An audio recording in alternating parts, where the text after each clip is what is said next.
All right, looks like we are live. Welcome to Standing for Truth. My name is Donnie, and I am your host for today's important discussion on secular heat problems. I have Professor David McQueen and George Bond, two brothers. One could say the Batman and Robin of Team Standing for Truth, Standing for Truth Ministries. They are here to discuss the ongoing research that they've been doing into heat problems, and this includes heat problems associated with various secular models. So, Professor McQueen, George Bond, gentlemen, thank you so much for being here, brothers. So glad. No problems, Donnie. Glad to be here. It's been a while. Been doing a fair bit of private stuff myself that needed to get done. I've been putting it off for, believe it or not, about 20 years. But finally got to it, and I'm getting there. I still got a few things to finish, but hopefully by this summer I'll have it finished. Awesome. Well, as always, George, prayers are with you. You're doing a lot of fantastic behind the scenes research for, Standing for Truth and also the cause for Young Earth Creation. Sam Jenkins in the chat says, Professor McQueen looking fly tonight. As always, Whoa, Professor McQueen. Sam. Oh, actually, Professor McQueen, I had you on mute there real quick. Go ahead, brother. I'm very kind comment there. George and I have a lot to cover, so I always look forward to our 5-minute lighthearted time. And so, George, I've got the world's best blonde joke to tell you. Are you ready? Oh, go for it. I'm ready. A blind man heard that there was an all-female bar in New Orleans, 5 hours south of where I live. And so he took his cane and tap, tap, tap, tap, tap, tap, had the cab take him right to the front door of the bar. And the female bouncer met him, and he said, lead me up to the bar. And the lady was at his back and walked him up to the bar. So he tapped his way up to the bar. And she said, knowing that you're blind, it's important that you know that there's a New Orleans Police Department officer to your right, another officer to your left, and your bartender worked her way through college in a NCAA U.S. wrestling championship. So the blind guy gets situated at the bar and he says, I've got the world's best blonde joke. Are you ready for it? And so the bouncer behind him said, now, because you're blind, you don't realize that I'm a blonde and used to be a wrestler. The two cops are blondes and your bartender is blonde. Do you still want to tell that joke? He says, no, I don't want to have to explain it 4 times.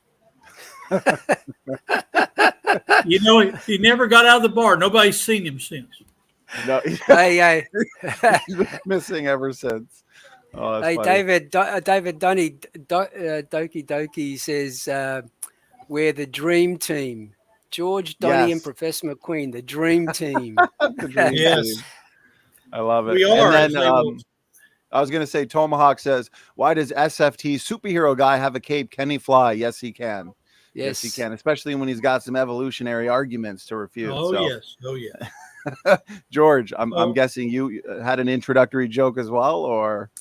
Well, mine's part of my presentation, but I'll wait till I think Professor McQueen wanted to start off with a 20-minute intro, so I'll leave it till after he's finished.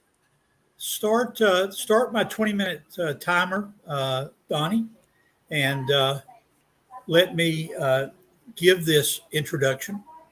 Actually, Professor McQueen, if I could, just because for any new subscribers, we recently hit over 10,000 subscribers. So I do want to thank all our supporters and subscribers.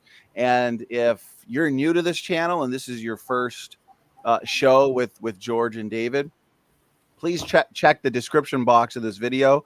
I've got a whole playlist with lectures, presentations, and debates with both David and George, and you've got probably easily over 50 videos and hundreds of hours worth of material for you there. So anyways, okay, Professor McQueen, I'm going to hand it over to you, brother, and I'll start your timer.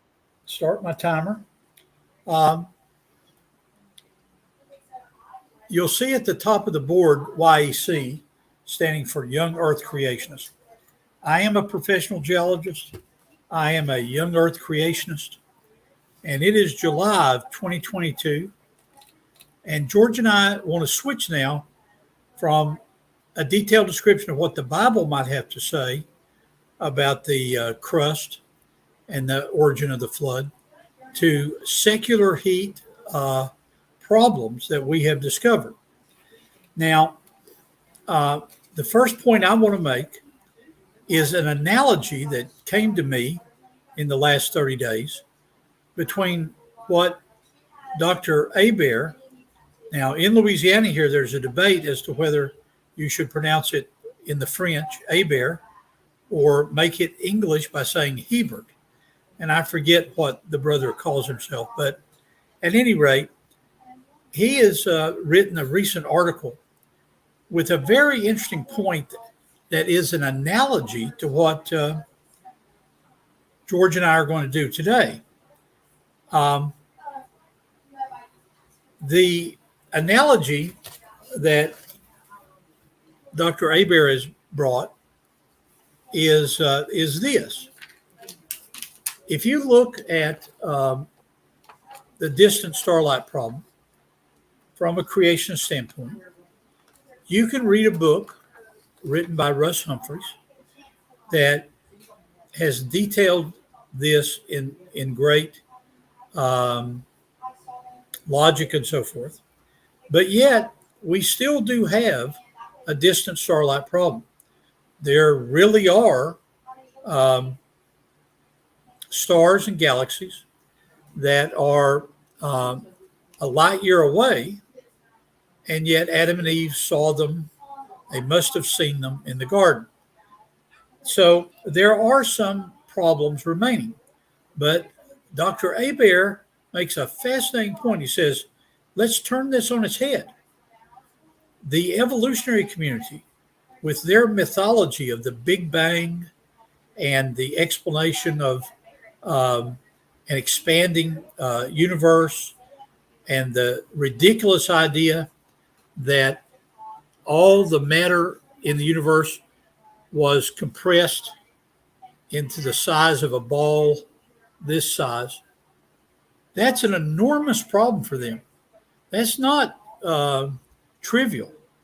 That's not like making a mistake on the algebra of y is equal to mx plus b. We're way beyond that. We got a serious problem. Now, what's the analogy with what George and I are going to talk about for the next 2 hours?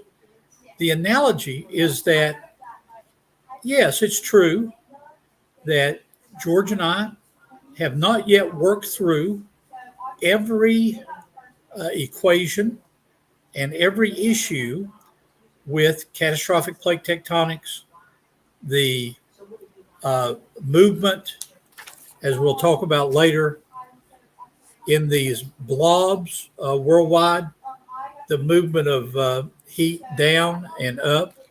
So every detail of this is not worked out. Yet, notice the analogy.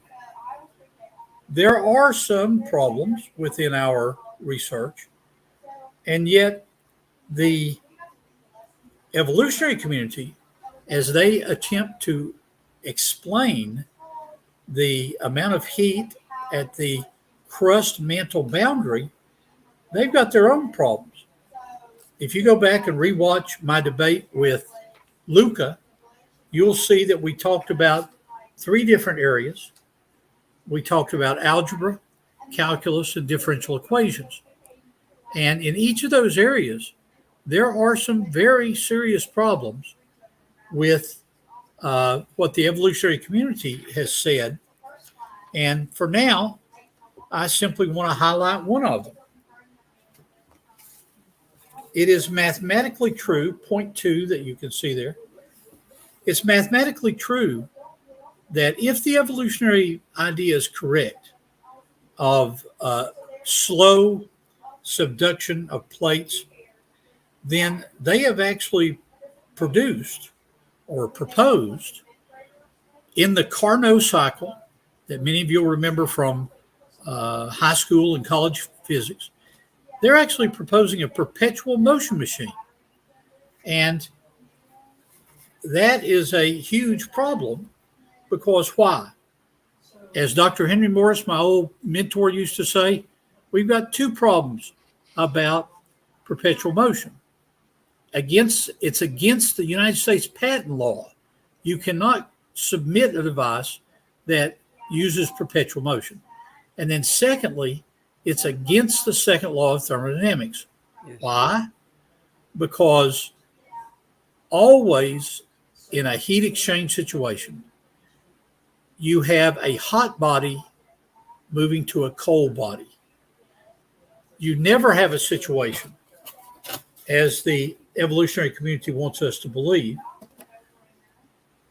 to borrow my grandchildren's toys here, you can't have a heat at the base of the mantle, heat at the base of the crust, and then you can't have a cold object like this subduct underneath that without some very real consequences.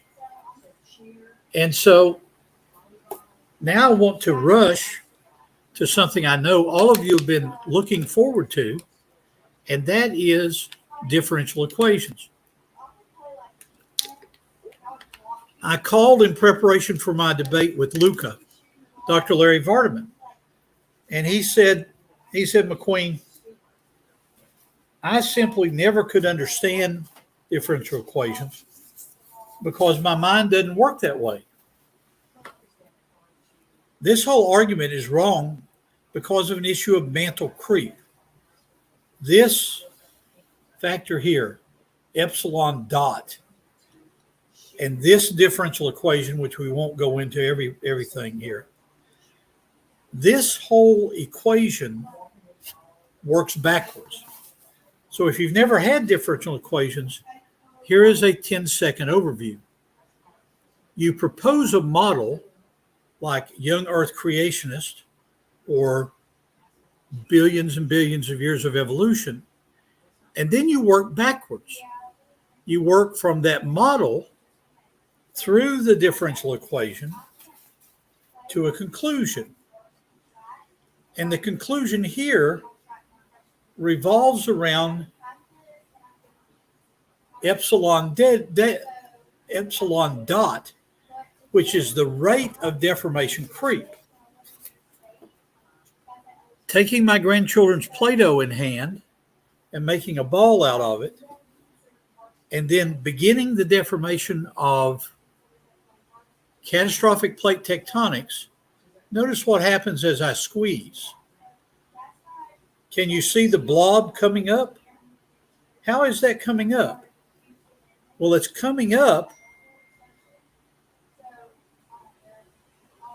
because of the deformation of minerals. And it has dawned on me, as George and I have studied this, that all my work over the years on the mineralogy of the earth and all the different minerals has exactly prepared me to make this comment. If you assume, as I did with Luca, and you can look back on that, if you can assume that this factor this factor sigma here, which appears in the equation here, beta sigma, if you assume that is very small, then you get a remarkable refutation of the secular model through differential equations, because using the vocabulary of differential equations, it turns out at a very small sigma, the math turns out quote, insufficient. Now, what does that mean? That means that the billions of year old model for the movement of plates is simply incorrect. It's insufficient. And so, whether you're dealing with the algebra or the calculus or the differential equations, you've got a very huge problem that revolves around what you all have seen in high school and college physics called the Carnot cycle. This Carnot cycle, when applied to a secular model using these equations, it actually violates the second law. It claims that entropy is always increasing. It claims that there are areas of the mantle where entropy is decreasing. And George is an engineer and me as a mineralogist, we both know that this simply cannot be true. Why? Because in a pressure versus volume setting like this, entropy always increases. And so the secular community is proposing a perpetual motion machine. How much time do I have left, Donnie? Good question, Brother McQueen. You've got 9 minutes. Good. Now, the suggestion that we want to follow up on about all this is that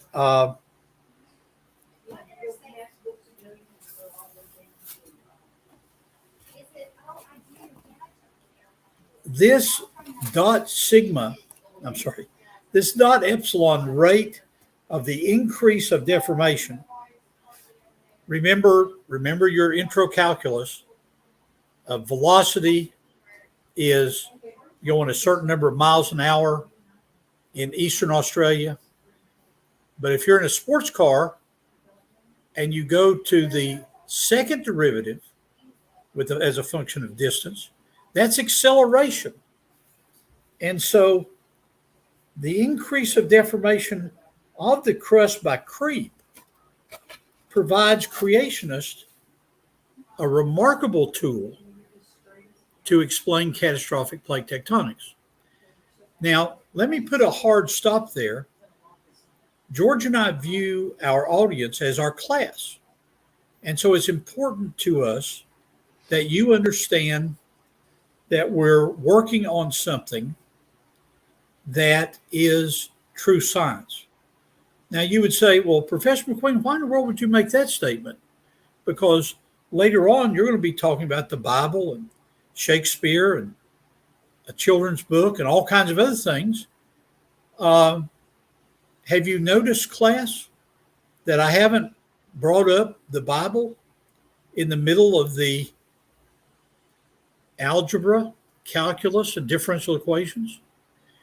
Have you noticed that I haven't brought this up in regard to the catastrophic plate tectonics idea? Had my grandchildren do this for me.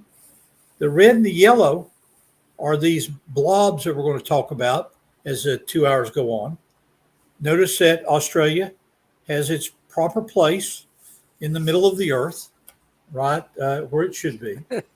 But all joking to one side, if we bring my chart to this side to see the breakup of the other continents, notably North America, South America, and Africa, the heel of South America fits into the crevice of Africa. Notice that all these things are a model. And also notice this.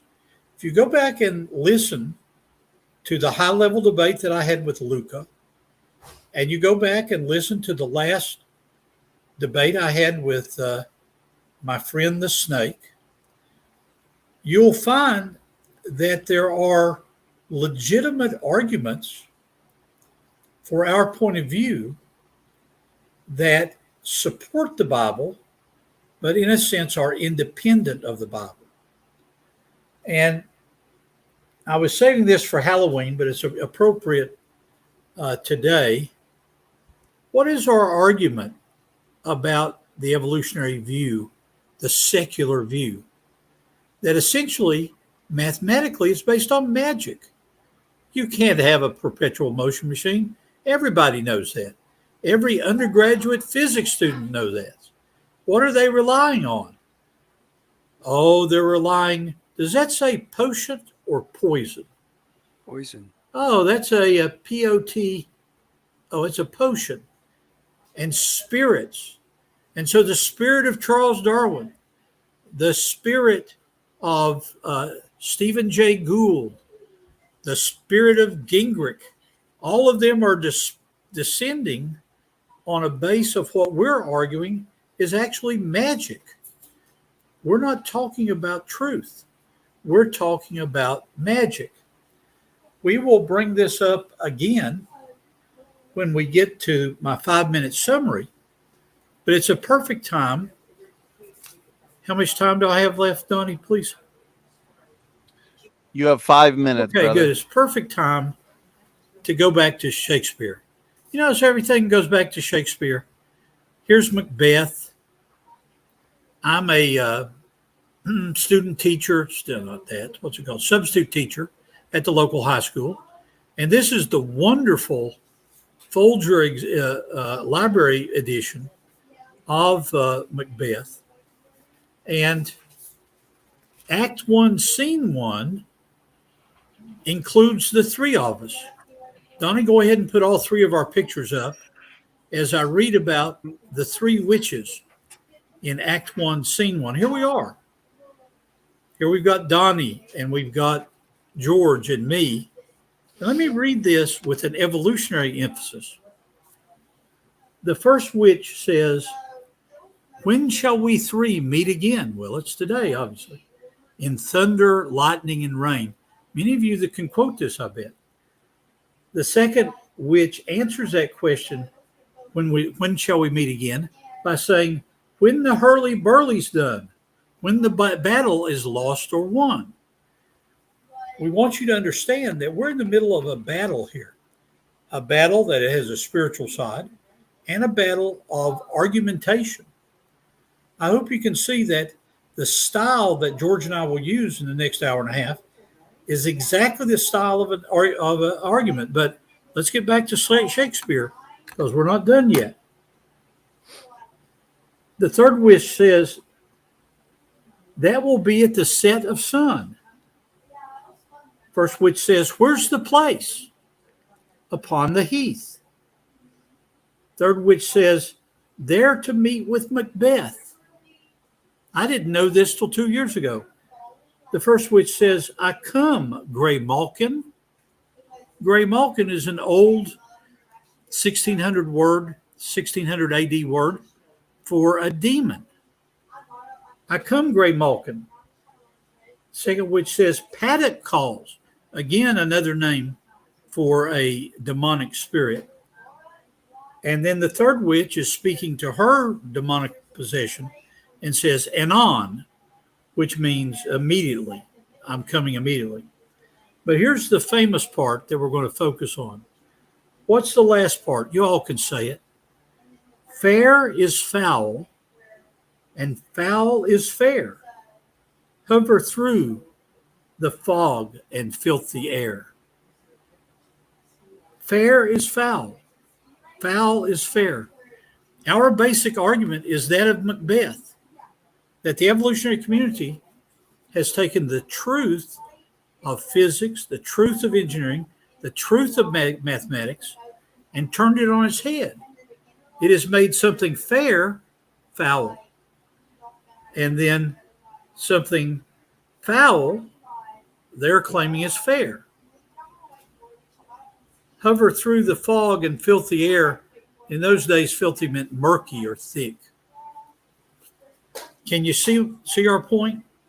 At the end, in my closing 5 minutes, I'm going to bring this back around to the Lord Jesus, but not now. Not now. We're going to move on to George's really groundbreaking and remarkable research on this issue. Thank you, Donnie. Very good, Professor McQueen. That 20 minutes flew by. I appreciate the great intro as always. And George Bond, we're going to hand it over to you now for your presentation. I'm looking forward to this. Lots of good research you've been doing, brother. You know, I don't think the evolutionists are going to be too happy about it, but I know the young Earth creationists will be. So you Amen. wanted to share screen, George? Yeah, Or, before I I share do have yeah. some good questions coming in too, and I'm thinking we get to those questions after your section, George.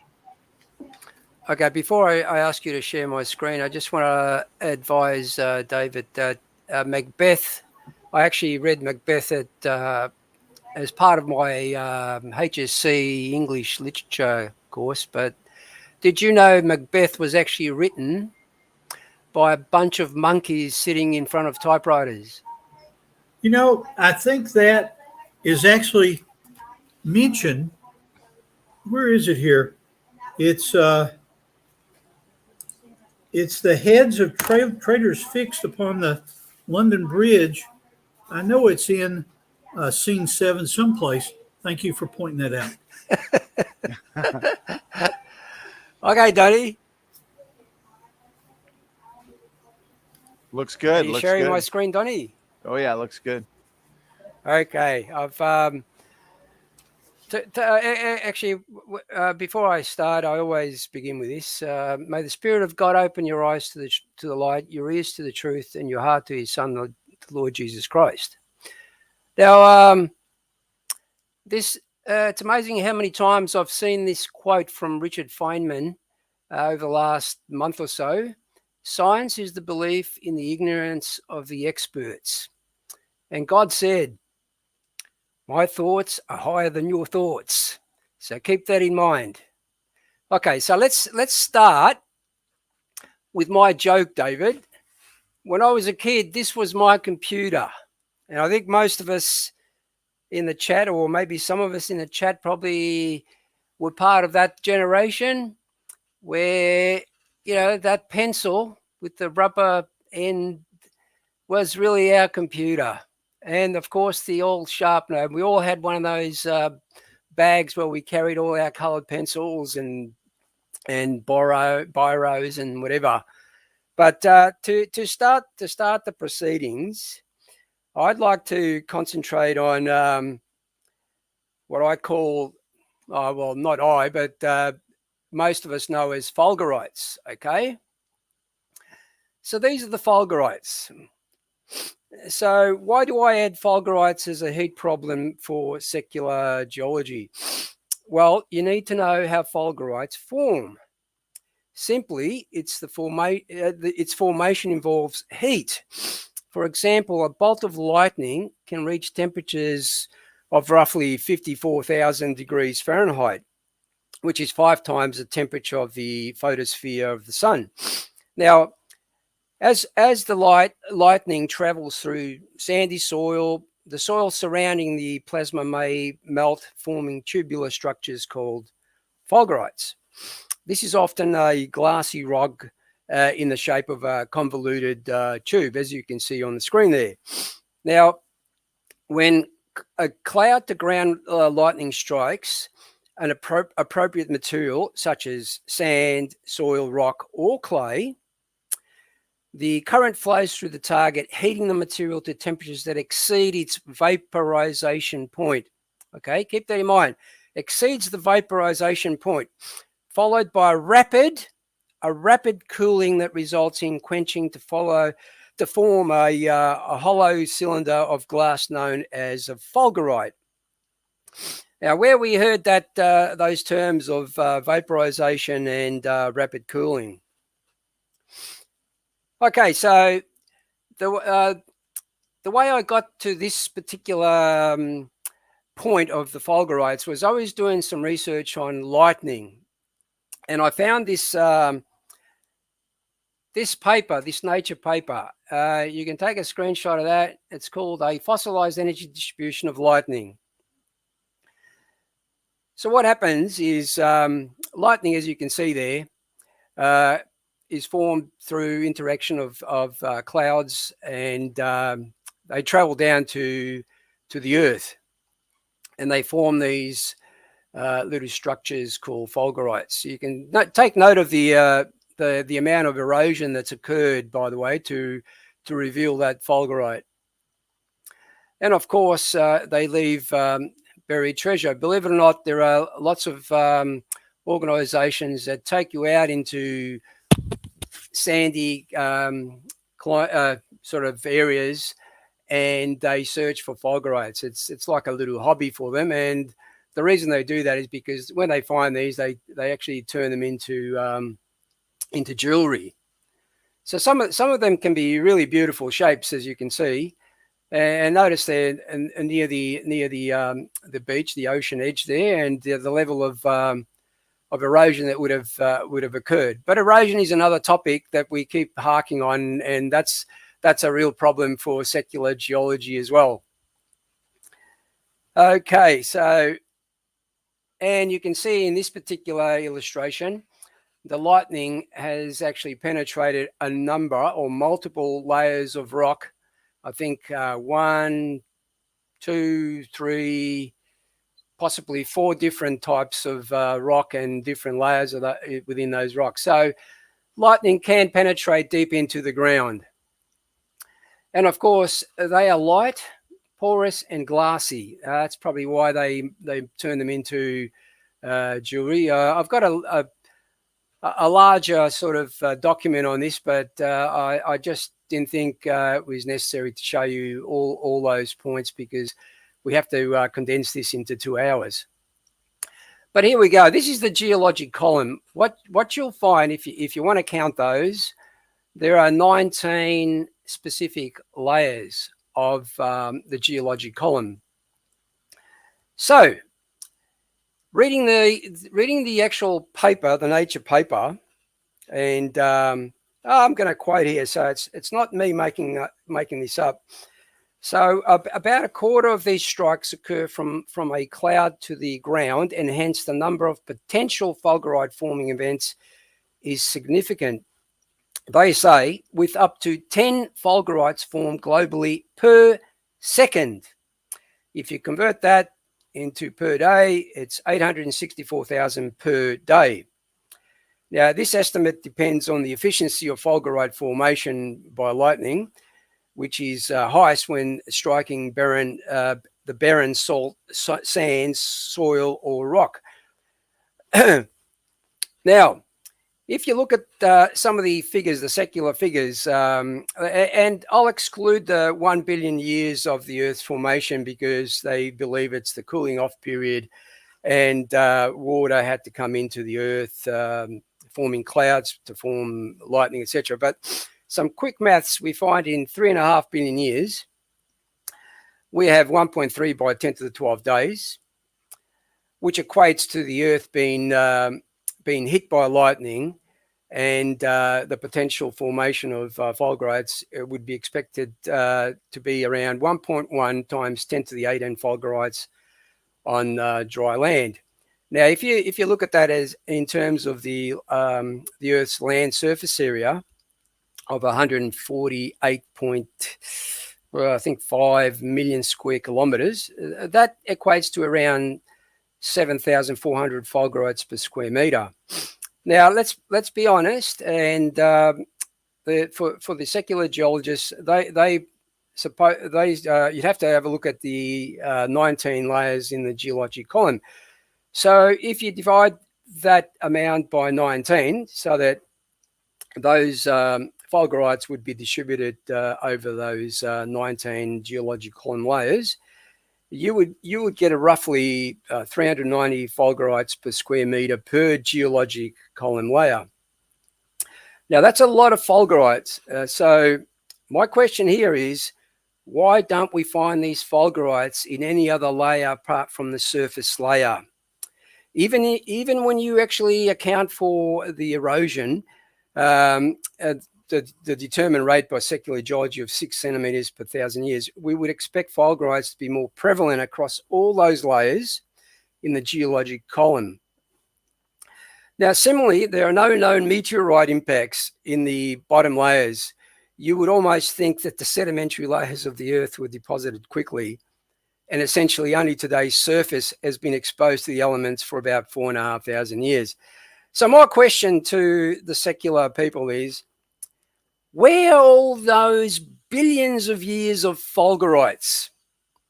When you compare those numbers that I quoted to a young Earth creation of, say, 10,000 years old, you get a roughly 0.02 fulgurites per square meter. Now, this is, I think, why secular people will say fulgurites are so rare. They certainly are, because the Earth is not 4.5 billion years old. Okay, so that's really the first point of my presentation with fulgurites.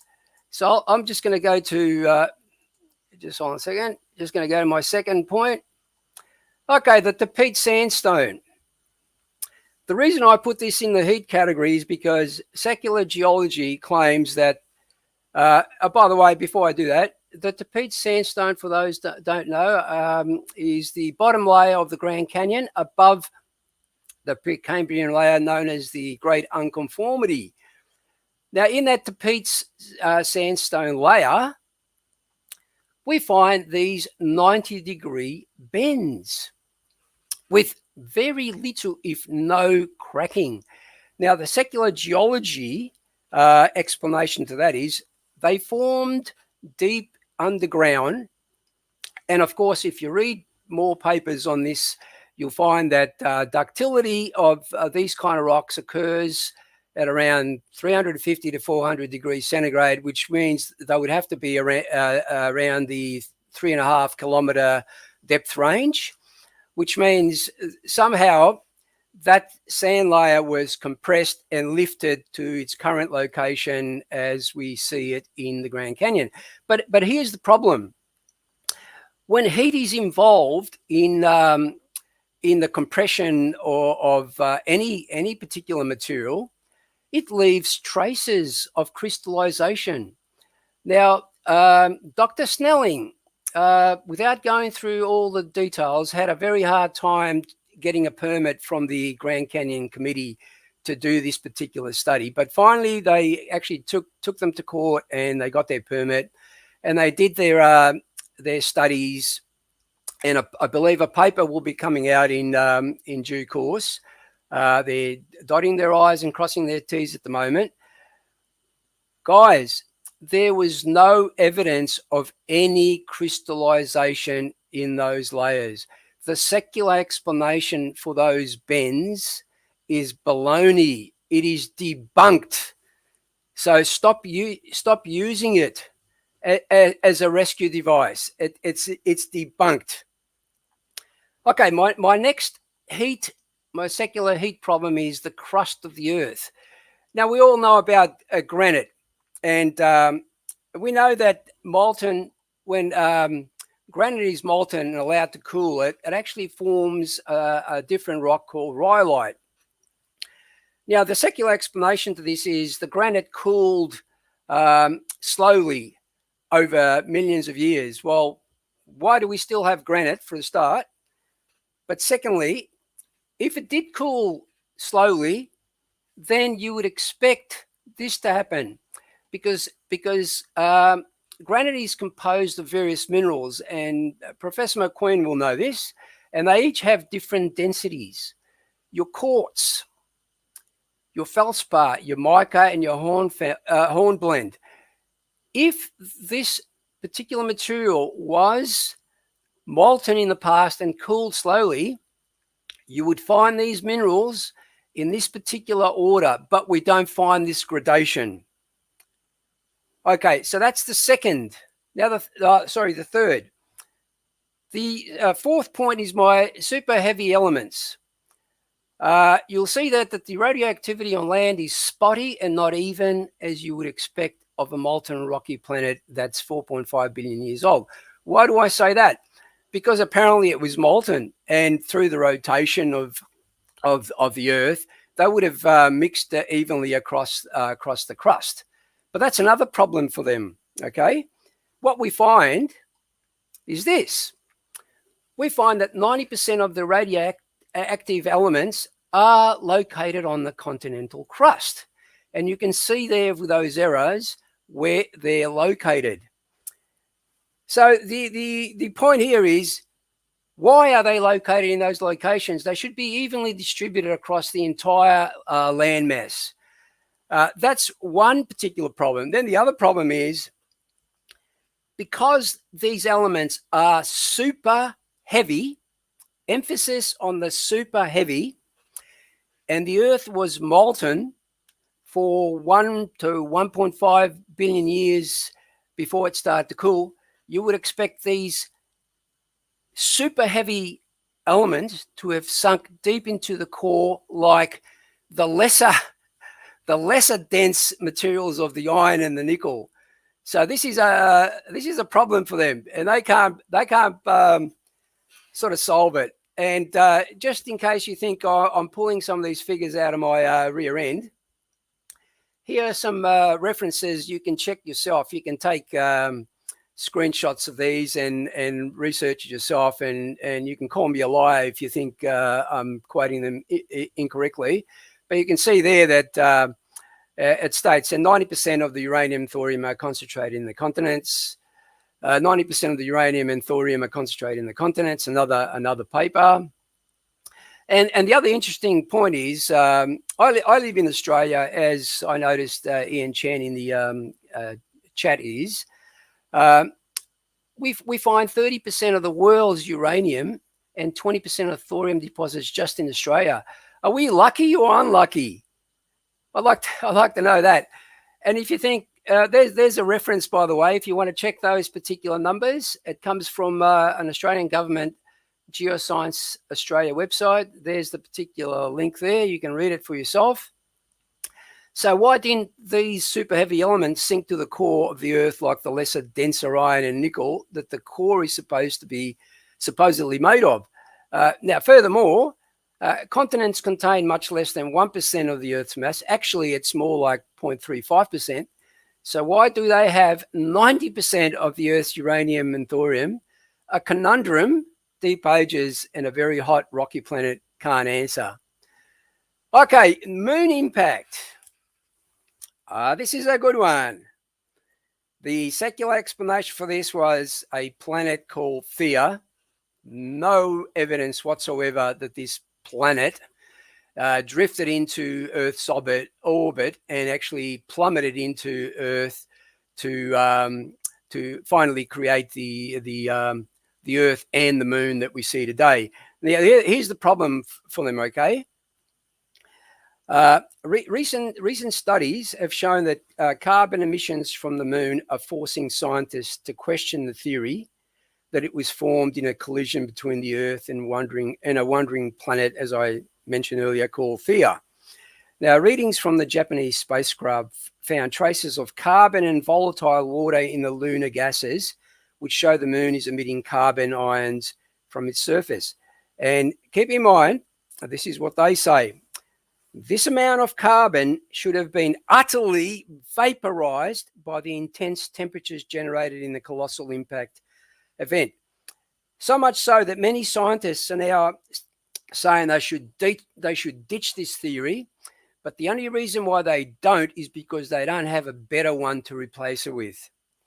So if you think I'm making all this thing up, here's some more references for you. The Kaguya observation of global emissions of indigenous carbon ions from the moon. There's the reference there. Take a screenshot.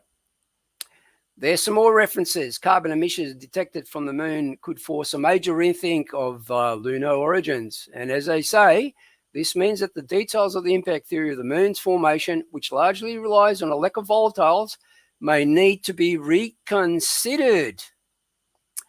Another one, scientists report lunar carbon emissions and more. So I hope that sort of shows you that the current theory of how the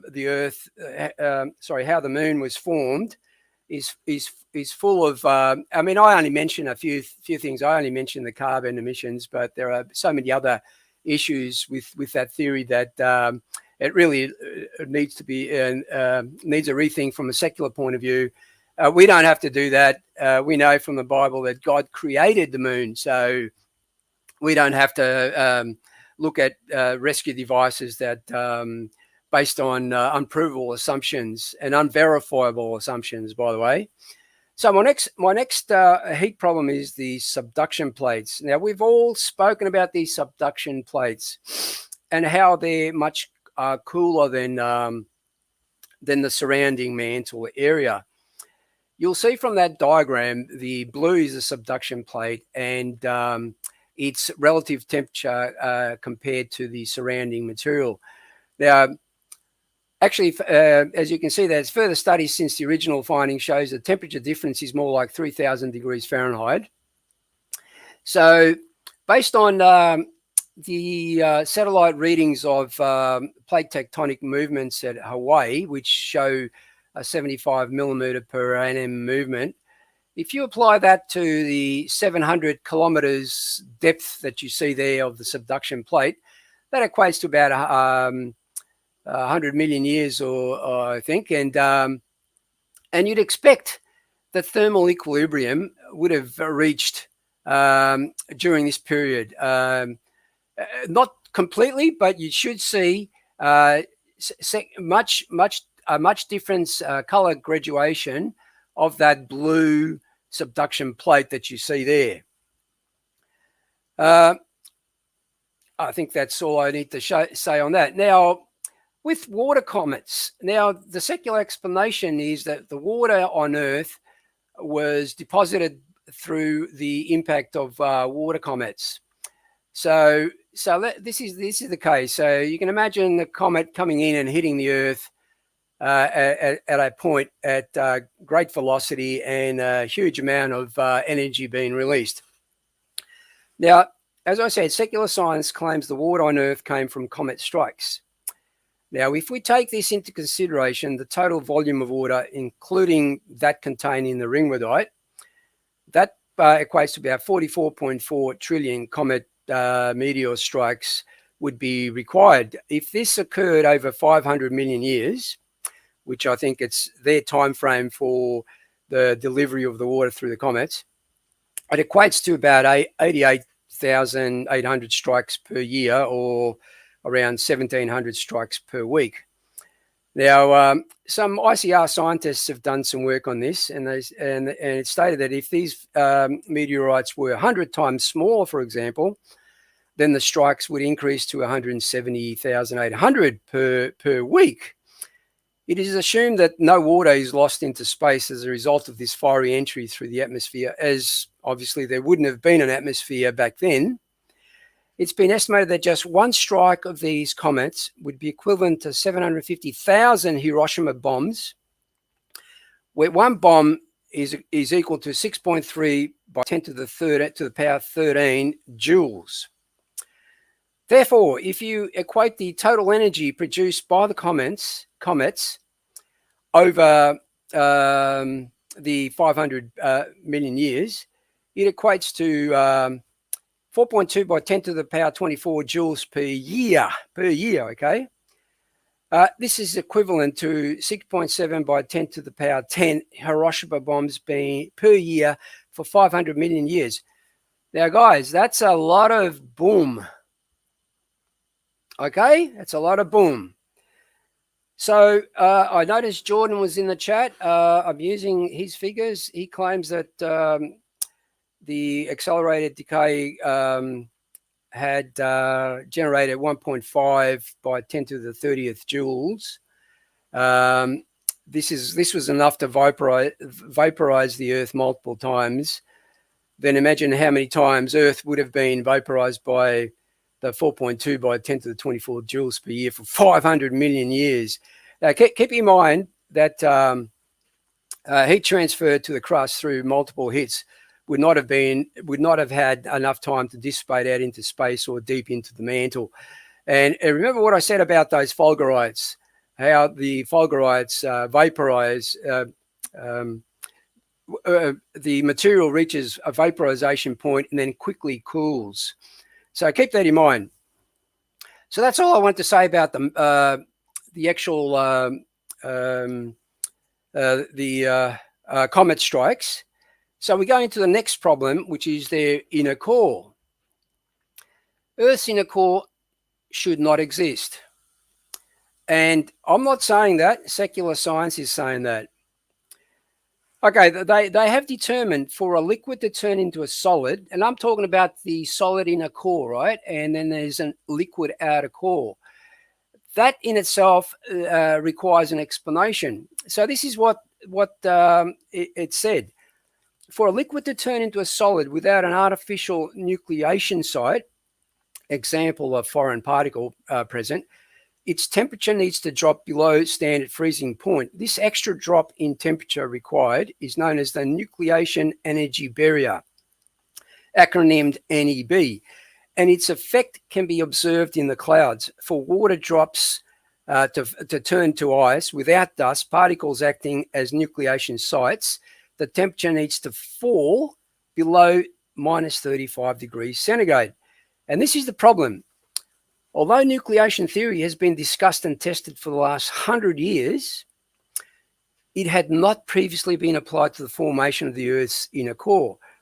By including the nuclear energy barrier, and this is who did it, the Case Western University team calculated that the Earth's liquid metallic core would need 1,000 degrees centigrade of cooling below the standard freezing point before it could crystallize, which would take far too long for evolutionary core formation models to work. The time needed for formation of the inner core blows out beyond the expected 1 billion year age to at least 10 billion years. That's even longer than the alleged 4.5 billion year age of the entire Earth. So here's their conundrum. For long-age Earth formation theories, the inner core's existing is baffling. It's a paradox. They can't solve it. So it's a made-up story that can't be supported by actual science. Okay, sorry, that's not number 8, but here's number 7. George, I was just going to ask you, as we come up to the hour mark, did you want to take maybe 5 more minutes and then we'll get to some of these audience questions before the hour break? But it's up to you. I don't want to rush you. I've got the most important one coming up after the CMB. But I wasn't sure if you were doing half now and then half later. So if you're doing it all now, that's completely fine. I'll do it all now, so as we can get it over with. The CMB, or known as the horizon problem, that's a temperature distribution of the CMB. Now, like the secular explanation is inflation, which apparently occurred at 9 or 10 times the to the power 51, I think, of the speed of light. I'm sorry, guys, but heat doesn't travel at those kind of speeds. And that map, by the way, it may look gradated in a way, but those different colors are 1,000th of a degree Kelvin difference. So it's quite even across the sky. And of course, the axis of evil. Why did they name it the axis of evil? Oh, I wonder why. But here, this is a good, summary of the Big Bang inflation model. Has everything traveling at 9.3 by 10 to the 51 times. I was right. Greater than the speed of light. And they say a mind is a terrible thing to waste. And by the way, on these predictions, I've heard many people say that they accurately predicted the actual temperature of the CMB. That's baloney. And I'll show you where. Let's go here. Here it is. The NGC 4486 jet by JP Mazzavano, Universe Today, says the Big Bang so-called theory predicted CMB temperatures of 50 degrees Kelvin. All right. And it was only after they found that this was by orders of 4 magnitude, which was later predicted. I wouldn't call it predicted. I would call it post-prediction. You can see there, the predictions of the CMB temperature range between 30 to 50 degrees Kelvin. So how can they say that was an accurate prediction is beyond me, right? And by the way, how's that for an error margin? From 50 degrees Kelvin down to 2.73. The Earth's magnetic field. Okay, we've all seen the sun with all the cosmic rays that are emitted, and this is the Earth's magnetic field, which protects us from those cosmic rays. This is a short summary by ICR scientists, which state that the decay is an exponential decay, and we know that because it's groundly rooted in electromagnetic theory, right? So it's amazing how when exponential decay proves them wrong, they go to a straight line deterioration. I'm sorry, but electromagnetic theory says that it's an exponential decay, and you can see that the half-life has been determined as 1,400 years. Now, 6,000 years ago, this would have been 20 times stronger. But looking at that, 50,000 years ago,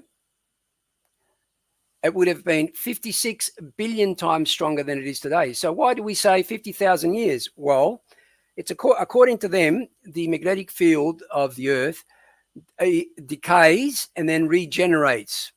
Okay, so if you look at those figures, I think I calculated something like this would have occurred something like 10,000 times in Earth's history, which means that how could life have actually existed when you've had 10,000 reversals of the magnetic field going down to nothing and then increasing back to 100%, which they claim through their dynamo model.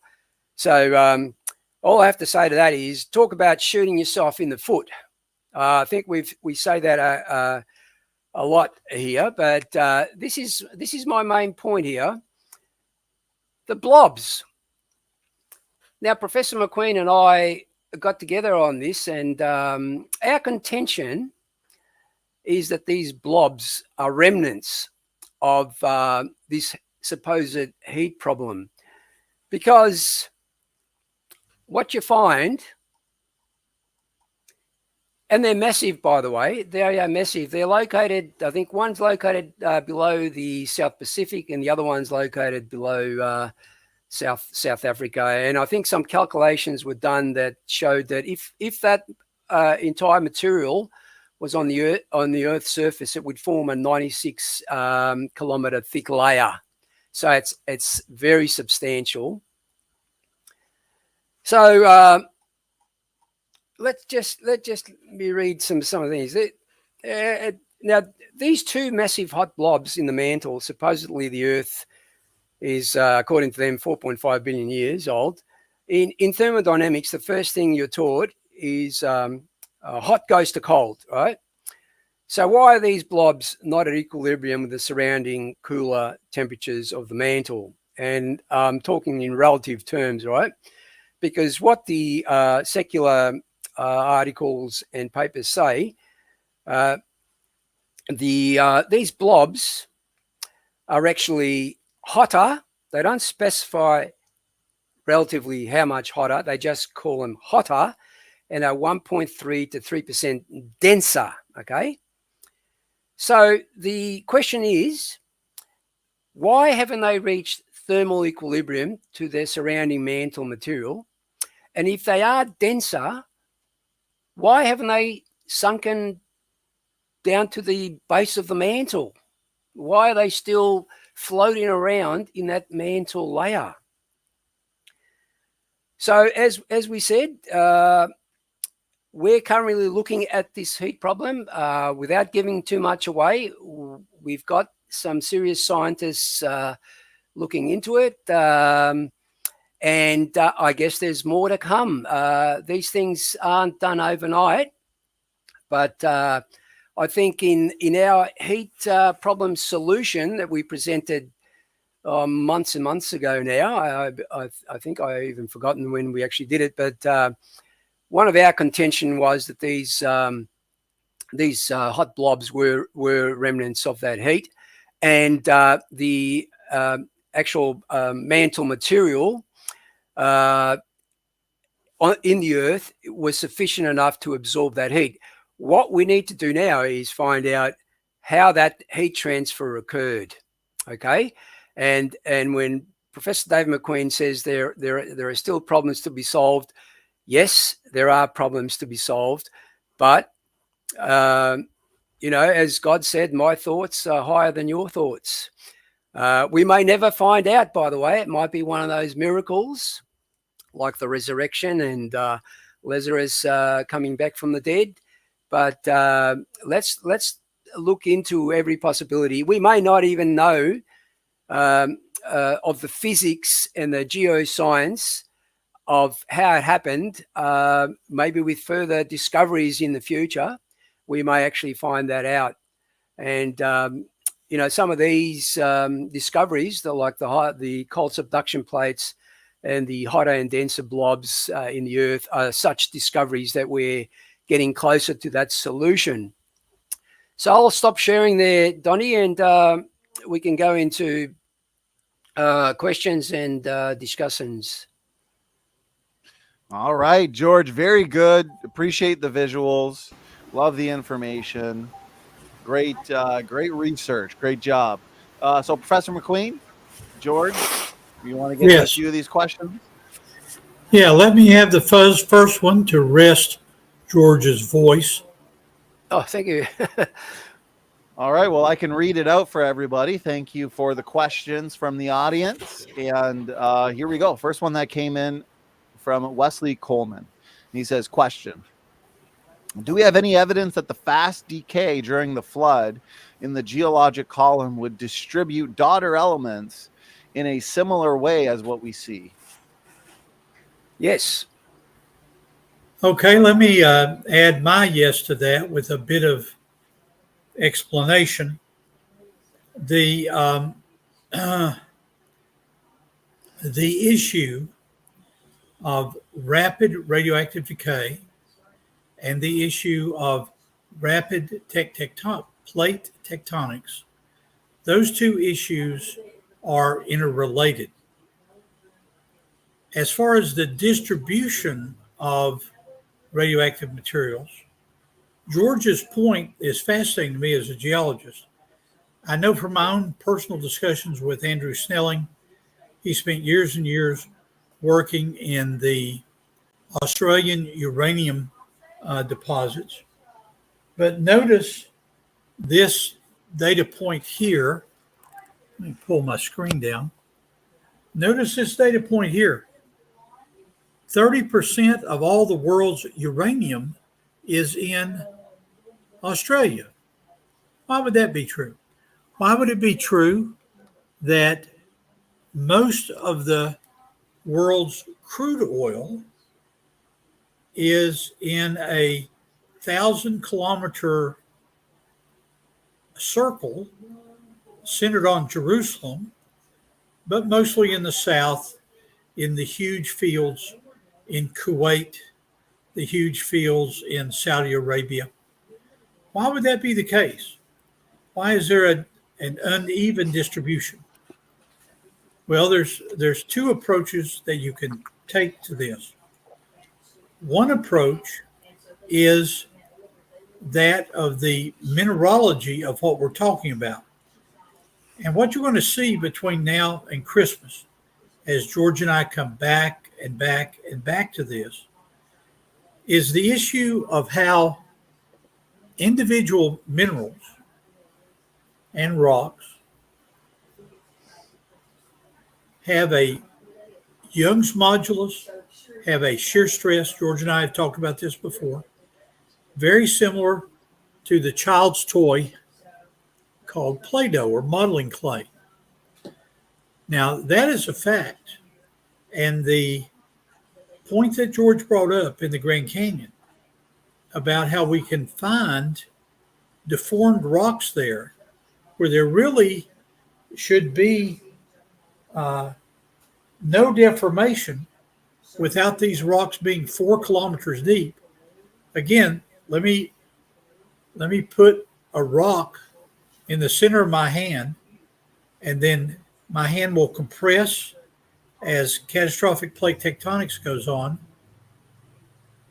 And notice that when I release my hand and show you the model, doesn't that look a lot like the blobs, BLOBS, that George has depicted?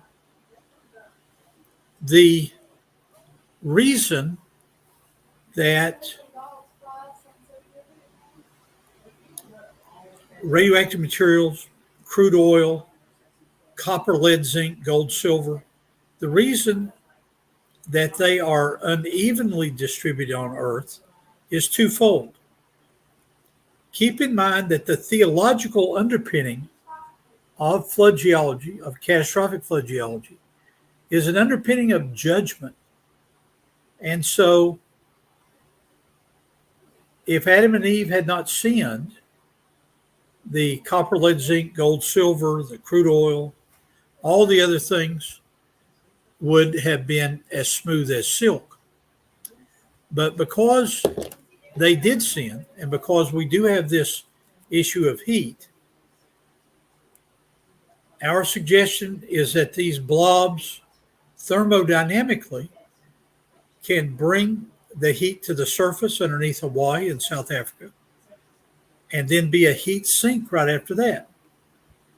Now, as a point of order here and a point of science, do George and me and others that are working on this worldwide, do we have the physics worked out completely about how this whole issue of the deformation creep of minerals can help explain where some of the heat sinks? We don't have all that worked out. But I hope you can see that this is a legitimate alternative. And from what George has gone over with his 8 or 9 points, a better alternative than the secular heat solutions, what we've come to call the whole idea of rescue devices. Does that answer the question, Donnie, you think? I can add a bit more to that, Go ahead, Donnie. It's interesting to note that the Proton 21 laboratory website has been shut down. Anyone looking for it probably can't find it anymore, but they did numerous tests based on, again, light, because they observed lightning creating radioactive materials. I think off the coast of Japan somewhere, but they actually did some experiments where they fired really hot lasers simulating lightning into some metals. And what they found was they actually recreated some of the super heavy elements that we know today, and some that we didn't even know existed, but they have a very short half-life and are gone. But the interesting part about it, to answer Wesley's question, was that these Z-pinch experiments reveal that the parent and daughter ratios of these created super heavy elements during the Z-pinch were similar to the naturally occurring parent to daughter elements that we find on Earth today. So I'm just wondering, why is this website shut down now? Why is it shut down? I mean, that was, I think the experiments were repeated by a number of other government bodies, and they confirmed those predictions. And by the way, that whole hypothesis that Russian, I forget his name now, that Russian scientist proposed, is the basis for the current research that's been done on modern fusion reactors. Okay, and I spoke to Dr. Safadi on this, and I talked to him about the fusion reaction that occurs during the Z-pinch and how it's adiabatic.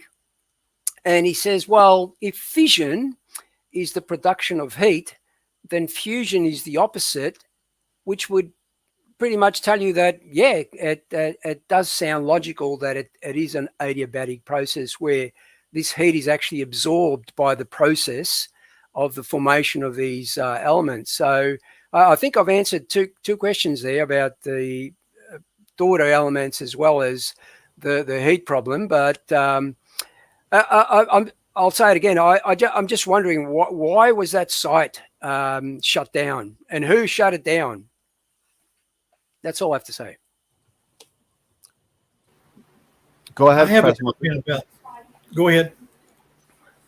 Can I Well, make my yeah, of course. Go, Professor McQueen, Yeah. go ahead. Floor is yours.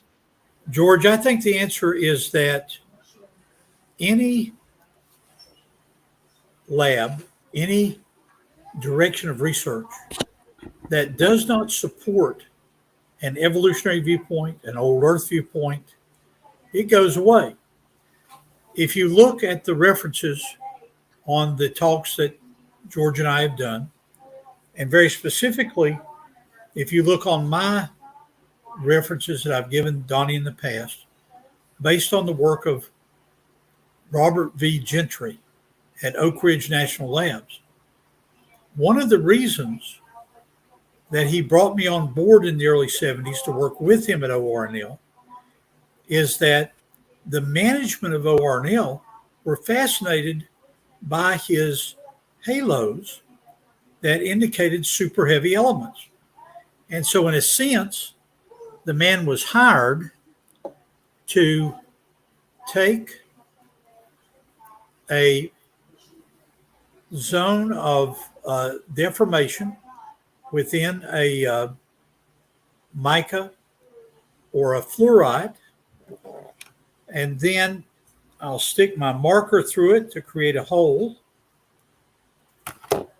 So here you can see the hole, and the hole there is the nucleus of polonium. Now I'm saying PO, polonium, not plutonium, polonium, uranium, and thorium.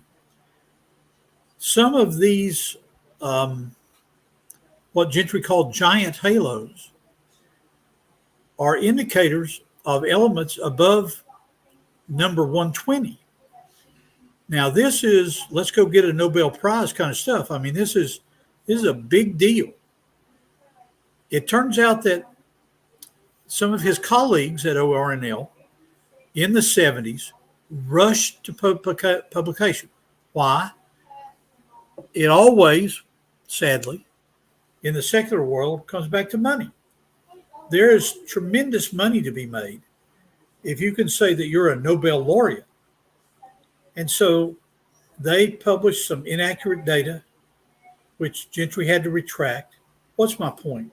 My point is, if you study the work of R.V. Gentry in a book that you can get offline called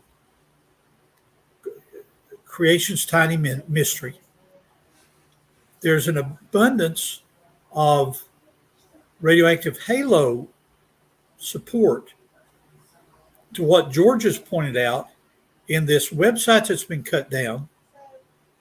And in my view, it's cut down as academic discrimination. I agree with that. Very good, Professor McQueen. And I think today, if you're a young Earth creationist, you probably have got no chance of getting a Nobel Prize. That's correct. Yes.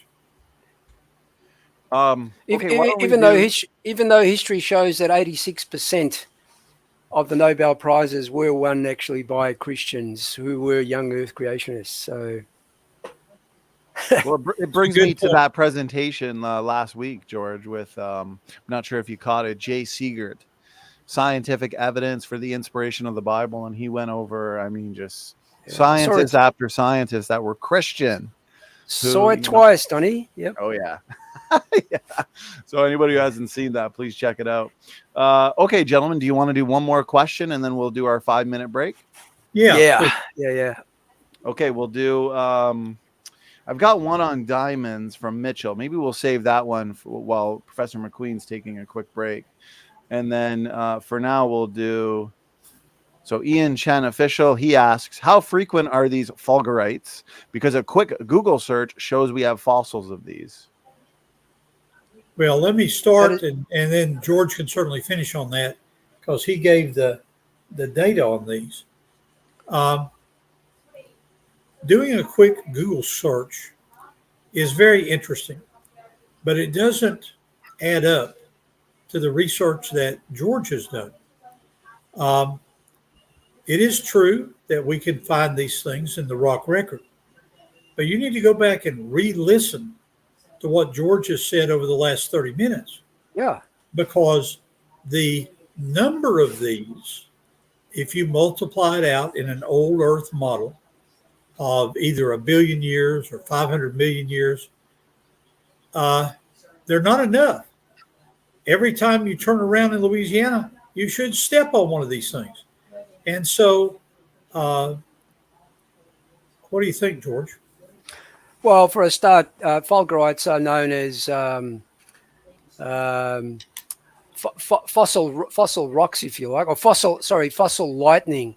I mean, I'm quoting, rightly so, David. I'm quoting the Nature paper, which clearly specified the number of fulgurites that could potentially be formed by those lightning strikes per day. So I'm following that logic through to an old Earth and asking why don't we find fulgurites in preceding layers apart from the surface layer?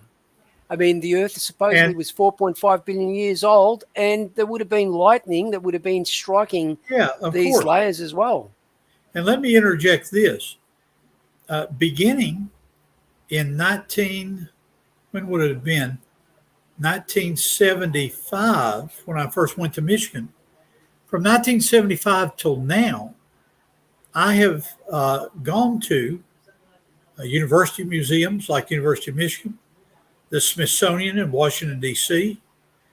I have had an opportunity to talk about this internationally with colleagues in Turkey and in Germany and in Africa. And never once, not one time, have I ever seen one of these lightning strike rock fossils in a museum. You know, if what George's calculation is true, there should be more of them than there are lawyers in Louisiana. David, even if you think the number of fulgurites that are forming is too high, and even if you adopt 1%, just 1% of what I quoted, it still doesn't explain why you don't find fulgurites in the preceding layers. You should, as a matter of fact, you should. And there's nothing that I could find that says that they found these fossilized lightning strikes in preceding layers. Yeah. Before I go to my coffee break, let me teach the class something that I think you'll find interesting. Notice behind me here that George used a calculation involving the 19 layers of secular geology: Cambrian, Ordovician, Silurian, Devonian, and so forth. Dr. Tim Clary has taken these 19 layers and summarized them in something called sequence stratigraphy. So, George, let me give you an Australia-based way to memorize these. If you start at the bottom, you begin with what's called the Salk sequence. And you go from there to the Tippecanoe, Kaskaskia, Absarica, Zuni, and then the Spanish name for Texas, Tejas. So this is how you can memorize it, George. Repeat this after me. 6 troubled kangaroos. 6 troubled kangaroos. 6 troubled kangaroos attacked zebras today. 6 troubled kangaroos attacked zebras today. Tippecanoe, Kaskaskia, Absarica, Zuni, and Tejas. And so no matter how you break this down, 19 versus these 6, you simply cannot explain the problems that George has pointed out with the Tapete sandstone in the Grand Canyon and all the other things. And so on that lighthearted note, now, students, get your notebooks out. Remember, we've got 6 troubled kangaroos attacking zebras today. in Australia. Salk, Tippecanoe, Kaskaskia, Absarica, Zuni, and Tejas. On that, may I take my break? Now, David. Yes. In my first year of my engineering course, it was like a combined course. It included geology, mechanical engineering, civil, and aeronautical. And depending on which field you liked, you decided to then specialize in those different fields of geology, civil, mechanical, Yes. aeronautical. Now I know why I didn't choose geology. Why is that? I would never memorize stuff like that. Well, you're a analytical good man, and so is Brother Donnie. So may I drop my video and take my break? No worries, me too, Donnie. I'll be back in, I said 5 minutes break and be back in an hour. Is that correct? And be back in an hour. All and right. I wanted to repeat it, Professor McQueen. 6 troubled kangaroos attacked zebras today. So Today, yeah. there we go. Yeah. Okay, Professor McQueen. See you later. See you later, brother. We'll see you back in 5. See you, and Donnie. George, are you taking a quick 5? Okay. So I'll take that as a yes. Doki Doki Bible Club, thank you so much for the super stickers. Thank you, everybody, for the questions, the support, the super chats. And for the 5-minute break here, let me go over some upcoming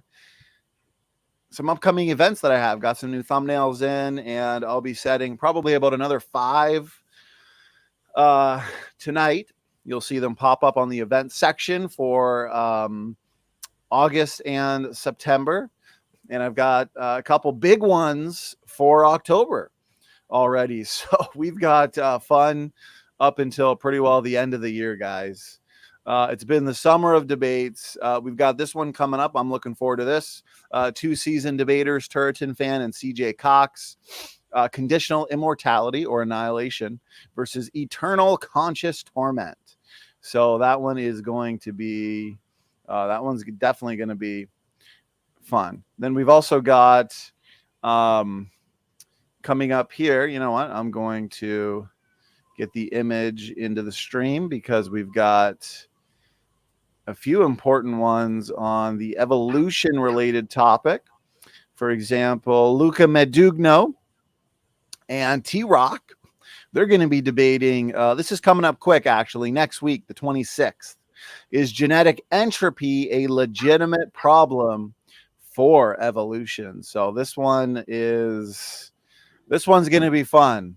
You know, genetic entropy is one of our favorite topics here on the channel. So I should be debating Snake Was Right next month on the same topic, and Luca Medugno on endogenous retroviruses. This Friday, the Evolution Debate Challenge series continues. T-Jump and Dr. Dino. This one is going to be huge, so make sure that you are here for that one.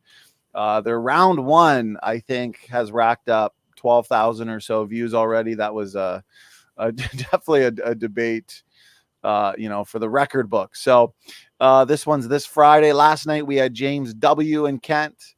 And that one, I had a ton of fun with that one. That was the 3rd debate in their trilogy, and we'll be premiering their entire trilogy probably sometime tomorrow. Okay, just make sure you're checking the event section. If you're not yet subscribed, hit that subscribe button, share around this content. George, I heard that you are back, brother. Hope you had a good break. In the next couple minutes. Go ahead. A quick visit to what we in Australia call the dunny. Well, you earned it. That was a fantastic presentation. Thanks.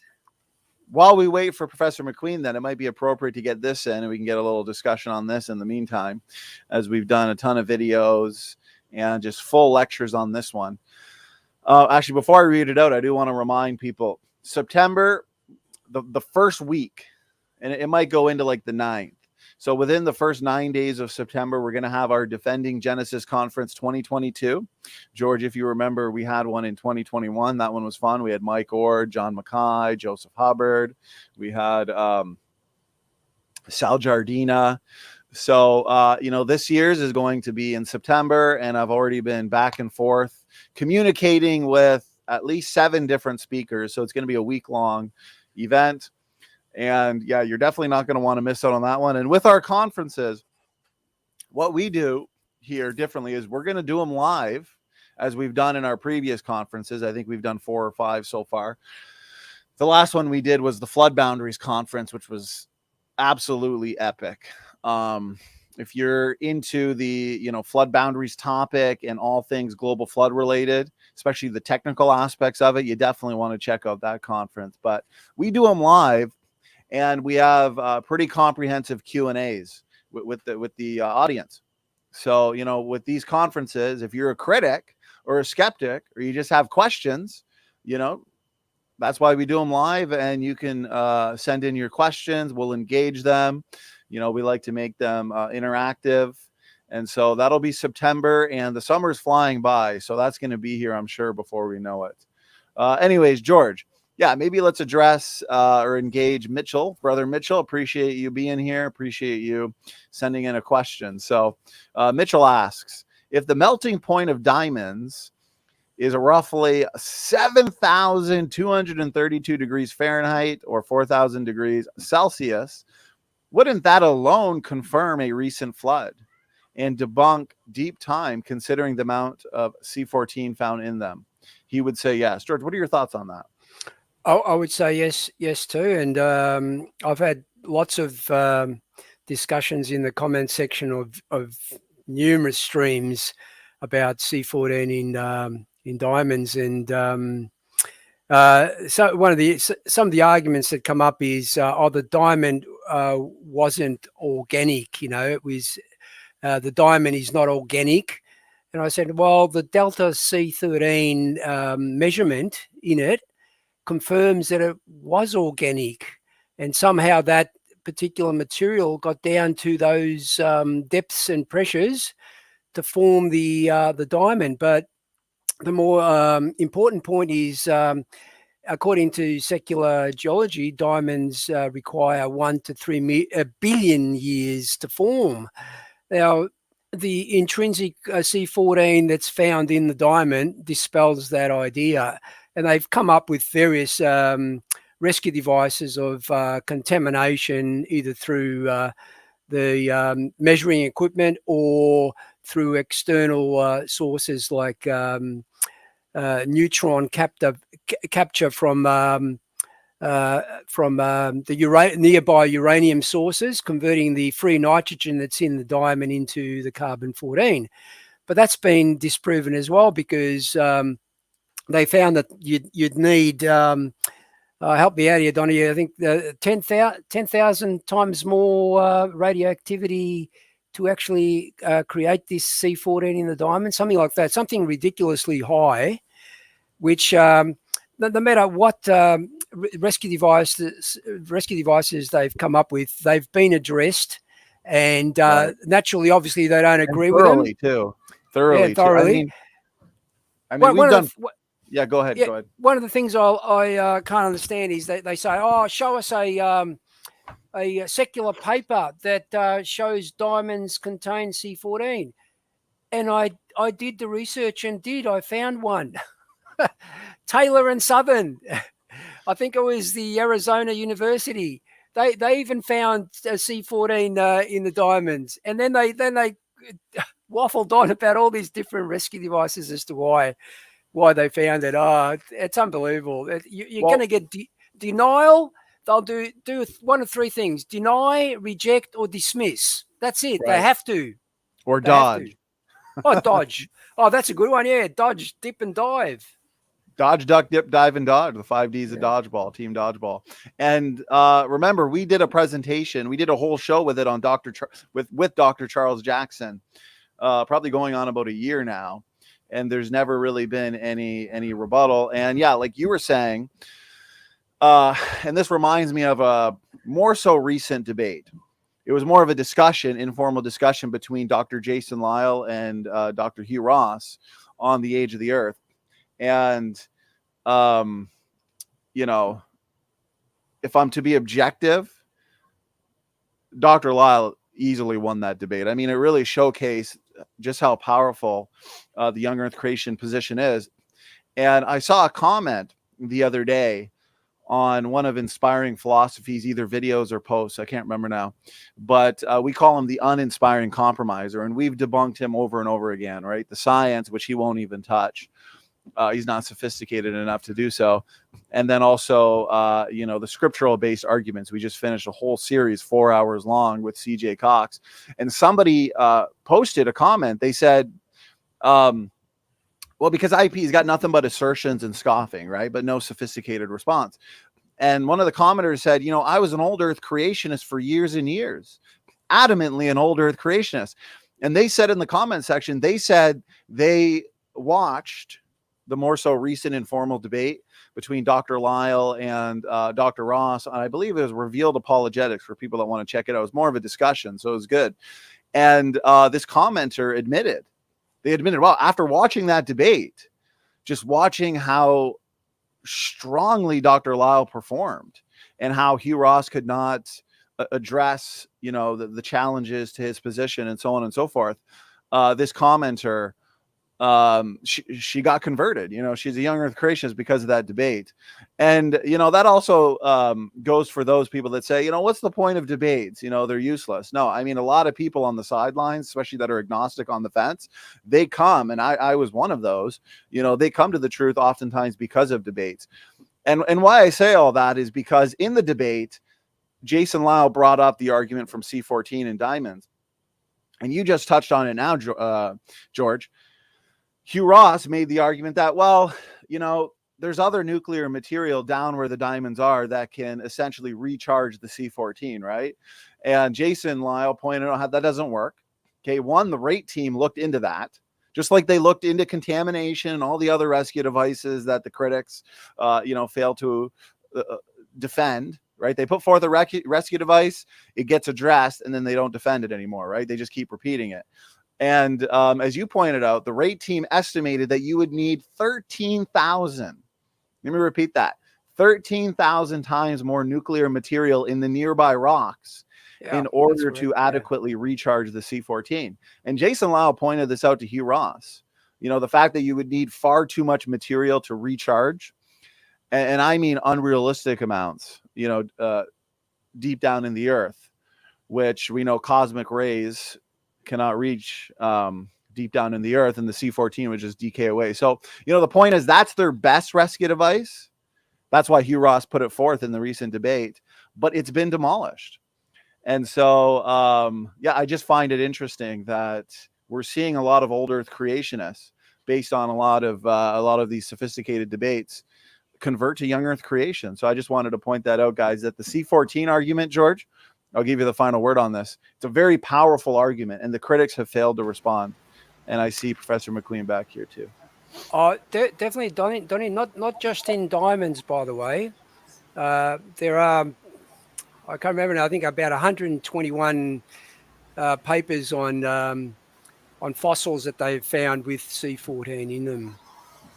So it's not just in diamonds; it's pretty much in every fossil that they find. In everything, yeah.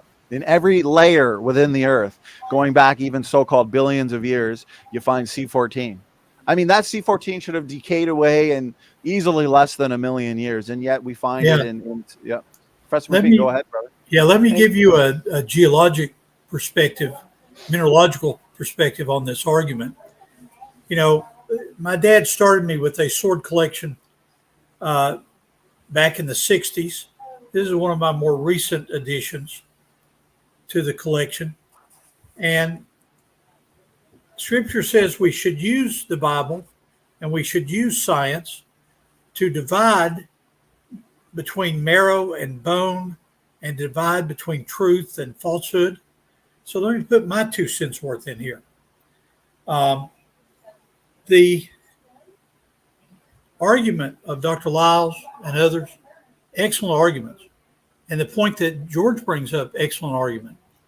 But let's think of it in terms of the flood geology that we do understand about these diamond deposits.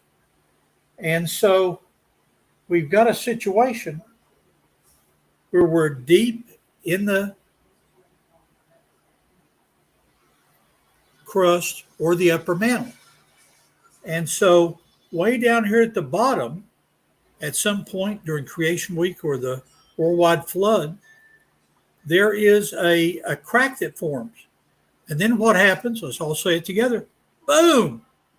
The kimberlite comes flying up through this crack to the surface. And when that diamond is carried up with the kimberlite, like the great South African deposits, there is no time to collect contamination. There's no time for this and that.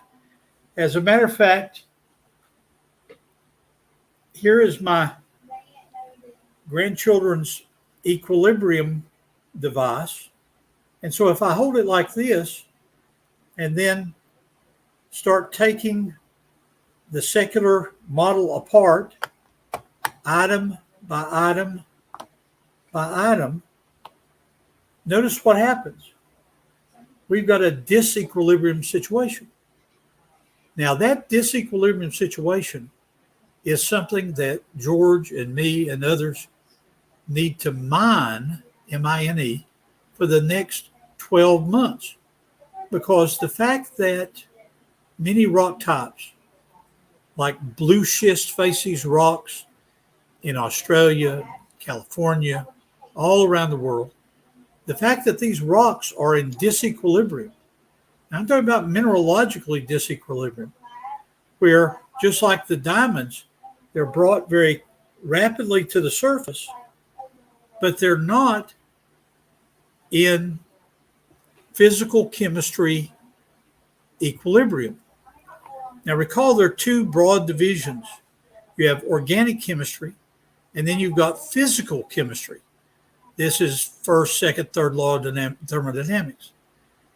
The class I had to suffer through at Michigan in PChem was so bad that some of my buddies made bumper stickers that said, honk if you pass PChem. You know, I barely passed it. Very difficult subject. But this issue about diamonds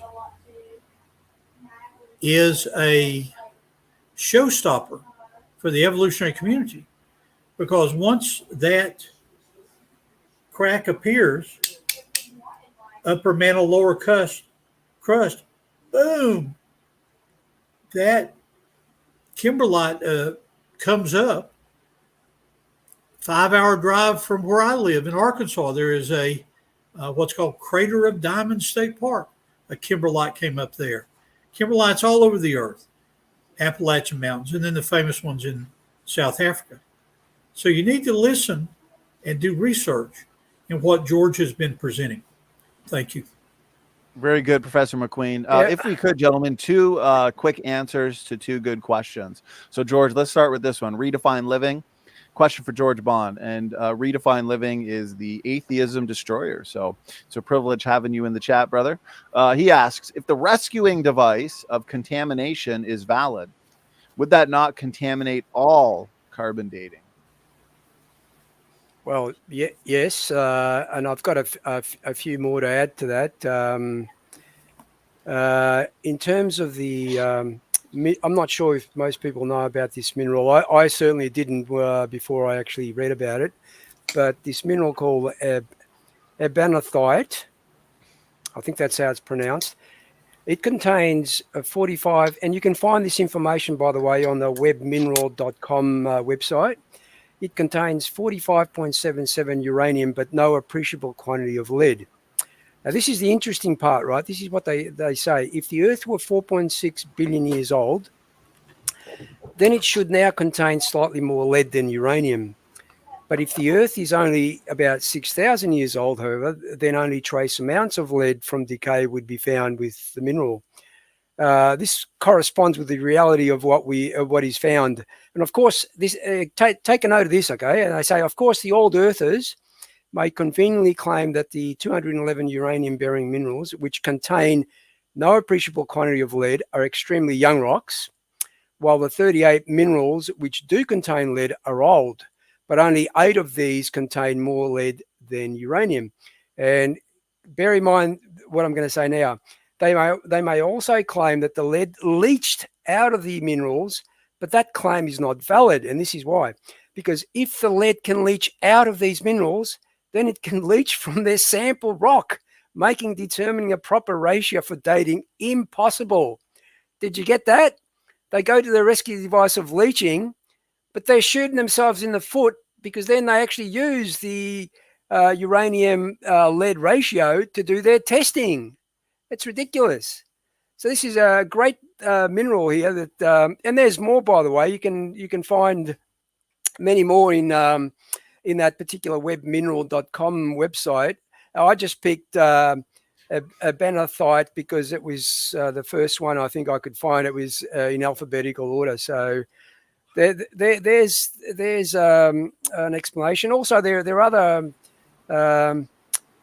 papers, as well as the Nuclear Energy Commission have stated that isotopes leach out of materials. It's a well-known scientific fact. So it makes the dating of rocks, etc., invalid, really, because if it's leaching, then you can't get an accurate ratio between the parent and the daughter elements. Now, let me give you a different perspective on this. I graduated undergraduate as a geologist in '74, and I began working for the United States Geological Survey, and I worked through '75. So I've got all those years' experience as a geologist. And so as I look back on the hundreds of colleagues that I've had at the university level, and also at the professional level of the Geological Society of America, United States Geological Survey. My granddaughter and my wife are torturing me off screen here, so I'm a little bit distracted. So as I look at my colleagues, only Jerry Aardsma, who was part of ICR in the 1980s, no other creationist I've ever known has even worked in a carbon-14 lab. And now we ask ourselves this question. You know, Professor Dr. Dalrymple has been a huge critic of Bob Gentry's work going back to the 70s, actually. And so what about Dalrymple and his minions? My point is, of the thousands of professional geologists in the U.S. and tens of thousands, Canada, Australia, probably only 100 of these individuals earn their living by radiometric dating. And so we go back to my earlier point from Shakespeare. What we're dealing with here is essentially magic. It's a group of potions and spirits. In all of my experience, I've never been in even one radiometric dating lab. And so in America, we're actually running out of conspiracy theories, because most of the things that were thought 2 years ago have turned out to be true. So maybe in Canada or Australia, you guys can tell me some new conspiracy theories. But on the surface, it looks like the old Earth evolutionary community will always make their dates magically appear as consistent with old Earth creationism. David? And that applies to diamonds. It applies to carbon-14 in dinosaur remains, right on down the line. David, did you know Noah was a conspiracy theorist? Tell me about that, George. But then the rain came. Yes. Yes. The reality does indeed catch up with you. I noticed that we're at the 147 mark now. Could we take another question, one apiece, George and me, and then may I give my 5-minute summary? Absolutely. I'd like to. So Mr. Pancake, he's been in the chat, and he's been doing a lot of posturing, and he's what we like to call on the channel a keyboard ninja or a keyboard warrior. So we at Standing for Truth Ministries, we don't believe in softball apologetics, right?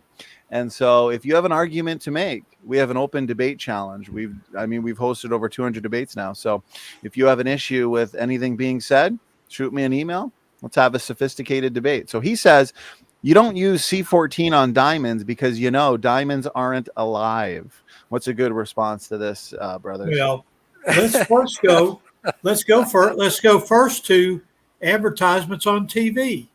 You always have a pretty girl with a bunch of diamond bracelets and necklaces and so forth. The diamonds certainly look alive on her. And so, Mr. Pancake, your argument is foolish, and I'm not going to give it another nod of my head.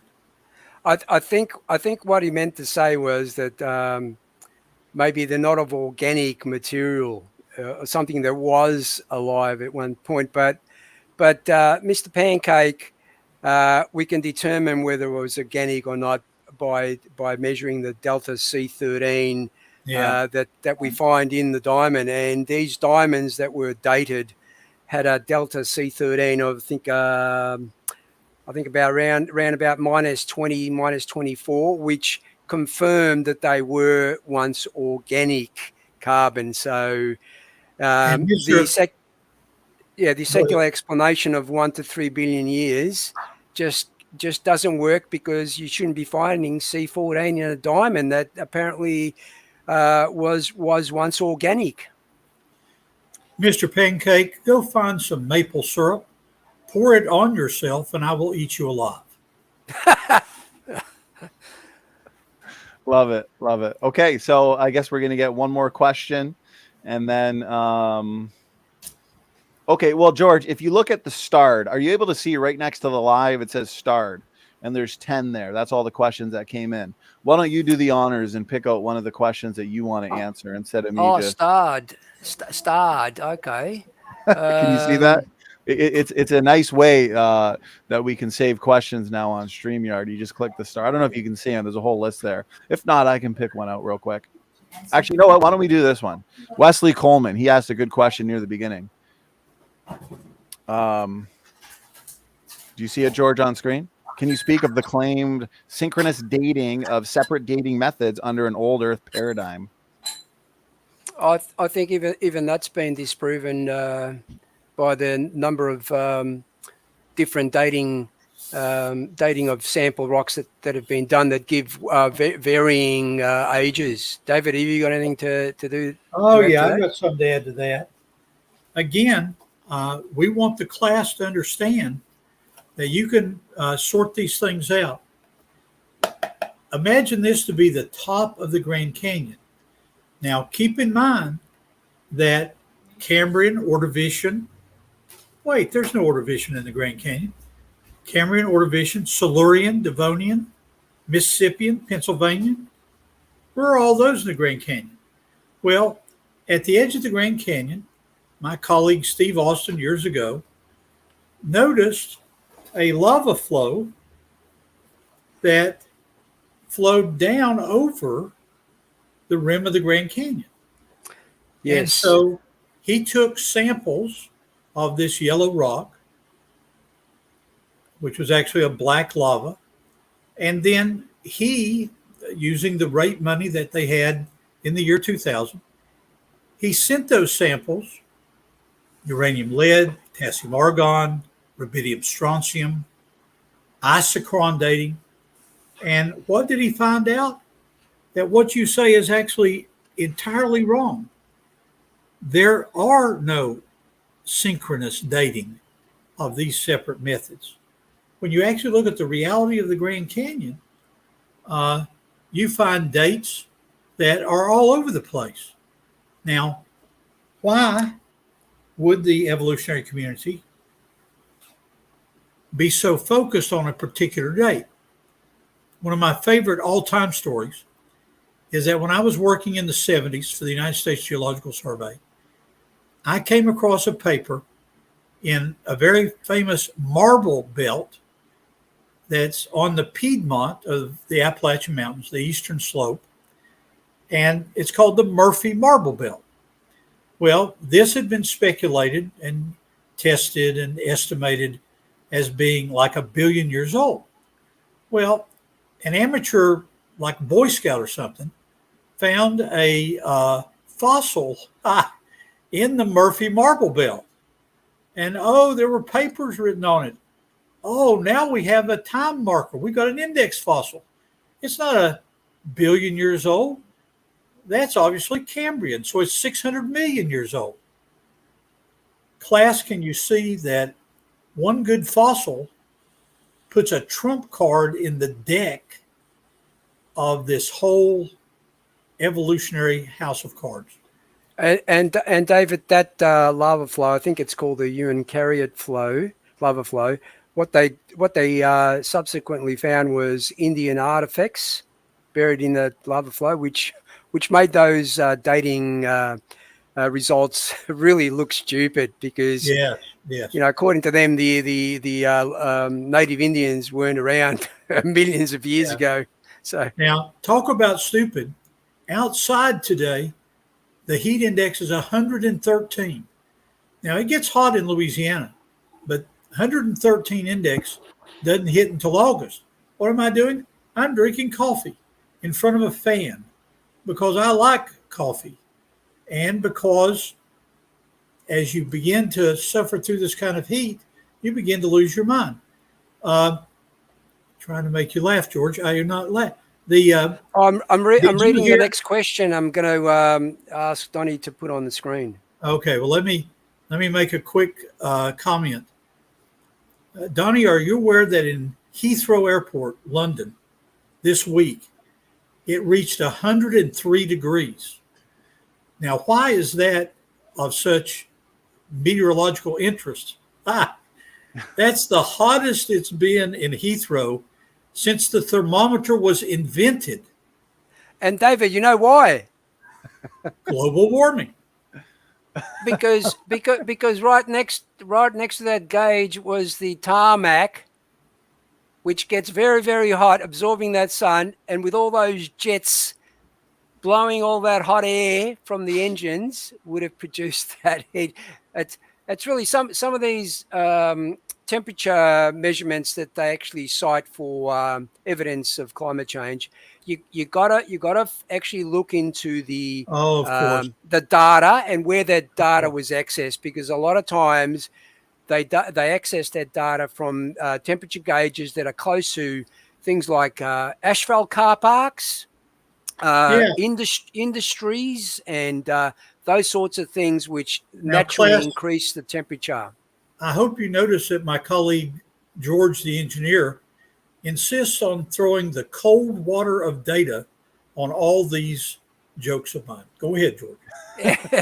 Well, Donnie, I noticed Ian Chen made a comment or a question there. It says, why does he, and I'm assuming he means me, why does he assume the magnetic field is constant? Geological evidence proved it is not. I'd like to say, when did I say I assumed that it was constant?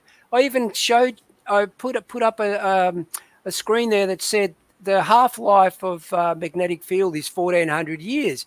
That's not constant. It's decaying exponentially. What the secular science have done, because they know it's a problem, they've assumed that the magnetic field is actually decaying in a straight line. But electromagnetic theory disproves that. We know it's exponential. And that's a problem for their dynamo theory, because they know that every 50,000 years, that the magnetic field will get down to so close to zero that it has to jump right back up to 100% to make sure, well, actually, when it gets down to near zero, all life on Earth is extinguished. The cosmic rays will cook everything up. Let me add my comment to this Chin comment.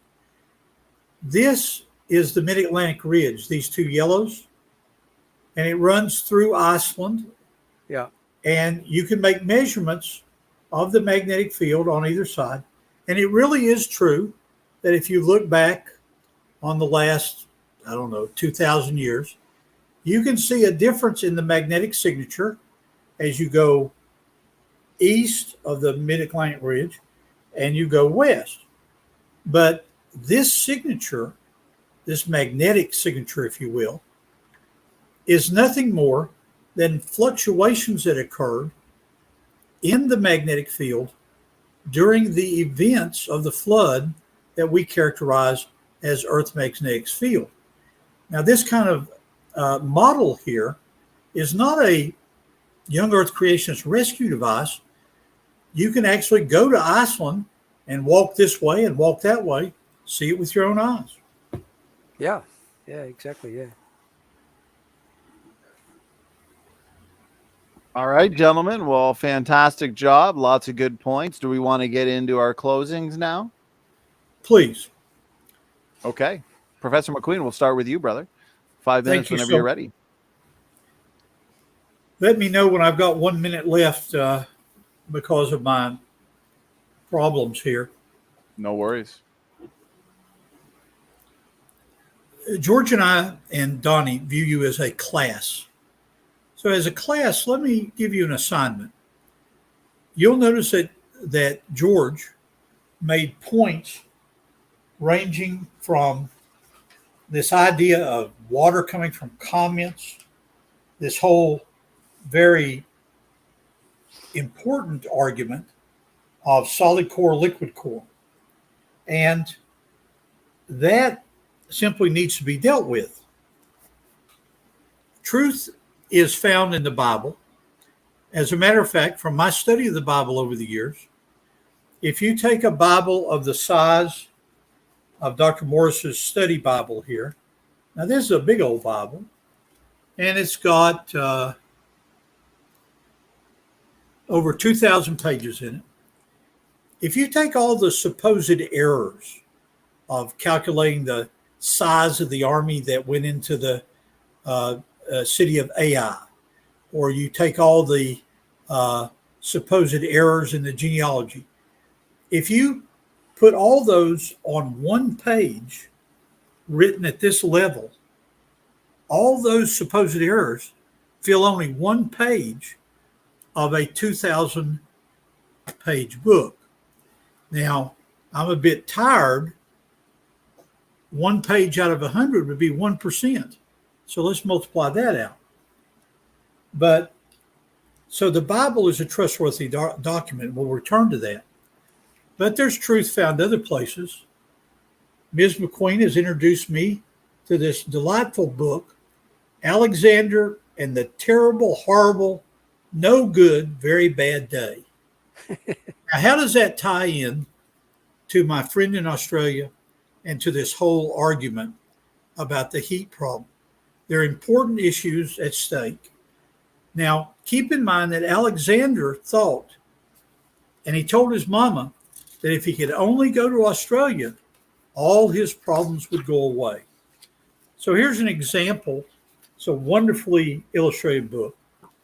Here's an example of what George and me and Donnie sometimes wake up to every day. When I went to sleep with gum in my mouth, and now there's gum in my hair. And when I got out of bed this morning, I tripped over the skateboard, and by mistake, I dropped my sweater in the sink with the water running.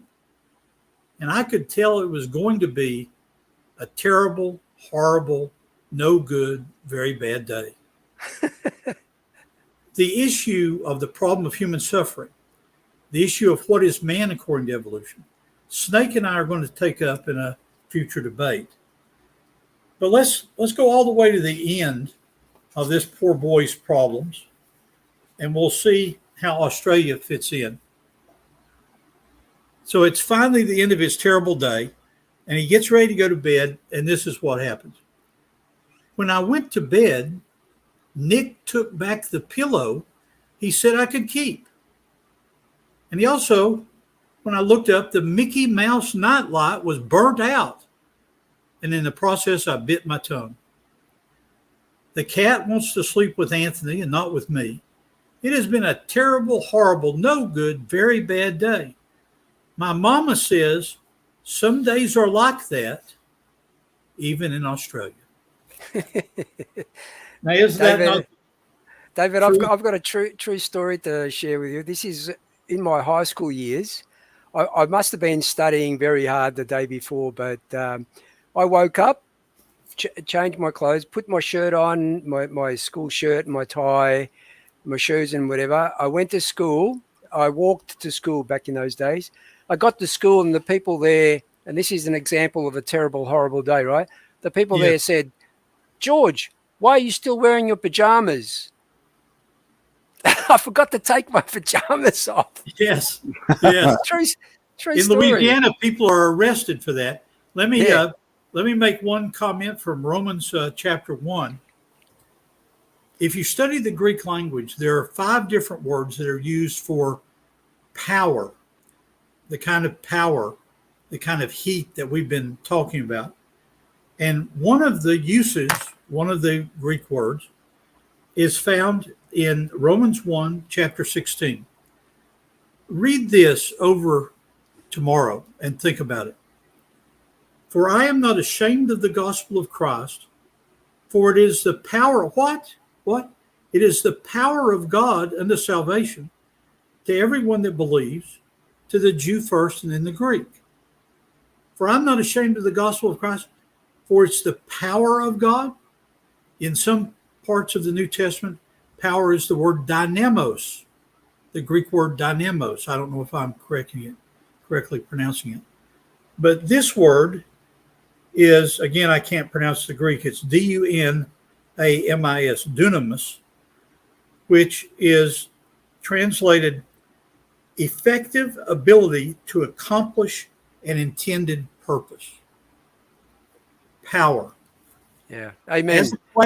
As a class, we want you to have the power of a reliable document.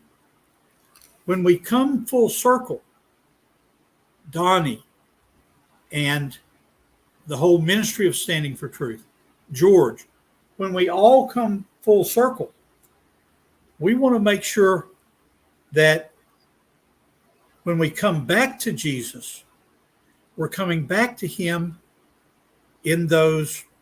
When I started with Standing for Truth, I'd use 3, but now I use 4 categories. The Lord Jesus is the creator, but he's the offended creator. I have sinned. If you want any evidence of this, we have an interview with Ms. McQueen. 50 years of marriage. No question I'm a sinner. He's an offended creator, but he's the creator. He's offended, but he's also our Savior. And he is the coming King. And so as I age, I have a different viewpoint. The fact that these blobs are not in equilibrium, the fact that they're 2% denser than the surrounding area, there's no thermal equilibrium in this old earth. That kind of stuff is important to me. But as I age, what's even more important is that you in the class do what some people call a hard stop. And you take a moment and say, what if the Bible really is true? Then I'm accountable to someone that appears to be unknowable. And yet, in the words of the old hymn, Jesus is large enough to rule the mighty universe, but small enough to live in our heart. Thank you, gentlemen, for the time tonight. No, thank you, Professor McQueen. It's always a pleasure, and these shows are always very important and informative. I got to say, 2 hours has flown by, and it always does with you gentlemen. So appreciate those final words, Professor McQueen. George, we're going to hand it over to you now for your final. Yeah, Donnie, before I get to my summary, there's a comment by Cornell Bonko. I think it's the second last one there in your starred comments. If he's still in the chat, he says, hope they notice my question about the fossil found several feet above sea level on the walls of the Palawan, Philippines. It may also disprove all Earth creationism since it's obvious it has soft tissues. If you're still in the chat, Cornell, please go in the comments section and could you put a reference to that so I can search for it? But my conclusion is very short, Donnie. As I presented, you can see that there are several secular narratives have multiple heat problems, but they are conveniently hand-waved away. Haven't we heard that one before, eh? Yeah, I think, what was it? Dodge, Dip, Dive Dan says, not relevant, doesn't matter. Doesn't that sound like a hand wave? Anyway, the thing that the argument that I like, that I use, believe it or not, it's not a geological one, but there's plenty of geological ones like erosion and carbon-14 in diamonds and tissues, etc. But I always say to them, look, DNA, it's recognized, we know that DNA is has a four-dimensional architecture. We know that codes can't be generated naturally. They require intelligence. We also know that to actually encode and encrypt that code, you need intelligence to do it. And we know that the genome contains prescriptive information. And we know that the prescriptive information uses decision-making algorithms to do certain tasks. Now, decision-making requires foresight. Foresight requires forward planning, and forward planning requires a forward planner. Why can't they get that? It's a simple argument. Just the genome itself shows that it was created. It can't have formed from rock soup with the dash of lightning. I mean, come on, guys, wake up! Please wake up. That's all I have to say. And I will add to that, Donnie, as my final encouragement to the class. 6 troubled kangaroos attacked zebras today. Yeah. Salk, Tippecanoe, Kaskaskia, Absarica, Zuni, and Tejas. Those are Tim Clary's suggested replacements for the Carry Out Some Dinner, Miss Penny Pearl, 2 Johnny Clock, Triassic, Jurassic Cretaceous, the Queen. That's the counter argument, before I cut my hand with this thing, that's a counter argument to this 19 traditional layers. So work on memorizing that before we get together again. And Professor McQueen and George, I believe we're going to be trying to fit in at some point a 2-hour audience Q&A, correct? Yes, that's correct. Yeah. Okay. And then we've got a couple of debates coming up for Professor McQueen. Go ahead, George. We haven't discussed remuneration for that. Oh, that's right. I've looked up the 100 Chinese yen. The 100 Chinese yen. You and I, George, are working for $12 a year. For heaven's sakes, I'm going to buy a cup of coffee. Slave labor. I call it slave labor. And no vacation time. $12 a year and no vacation time. Yeah, but we're working every day, 24 hours. We're working for Jesus. We're not working for Donnie. Amen. Amen. But I promise you both, you're going to have a lot of rewards in the millennial kingdom. So I'll take deferred work for the eternal. Go ahead, David. That's right. I'll take deferred compensation. So with my sword in hand, I will bid you guys good night and exit the room. Okay, good Professor McQueen. God bless you. And so am I. My doggie's a bit sick, so I'm going to go and tend to her. Okay, gentlemen, I'm going to let you both out. I'm going to stick around for about 2 minutes. And there we go. Okay, so 2 hours, again, has flown by. Secular heat problems, and George and Professor McQueen covering their ongoing research on this specific topic. So they, of course, being our team, geologists and flood experts, I like to say. So please share around this content. If you're new to the channel, we have just hit 10,000 subscribers. So, please make sure to check the playlist sections for all the debates we've hosted, lectures, interviews. Check the description box of this video for a playlist with all of Professor David McQueen and George Bond's presentations and lectures, including Professor David McQueen's several debates that he's done here with us on the channel. So again, you know, we don't believe in softball apologetics. You know, we believe in preaching the truth and you know, refuting the skeptics in the same way that, you know, the prophets in the Bible did. They were hard preachers, and they brought the, you know, the heat. And, you know, we are for peace, but they want war. So, you know, what we like to say to the critics that can't handle the heat, if you can't handle the heat, then stay out of the kitchen. Okay. We've got an ongoing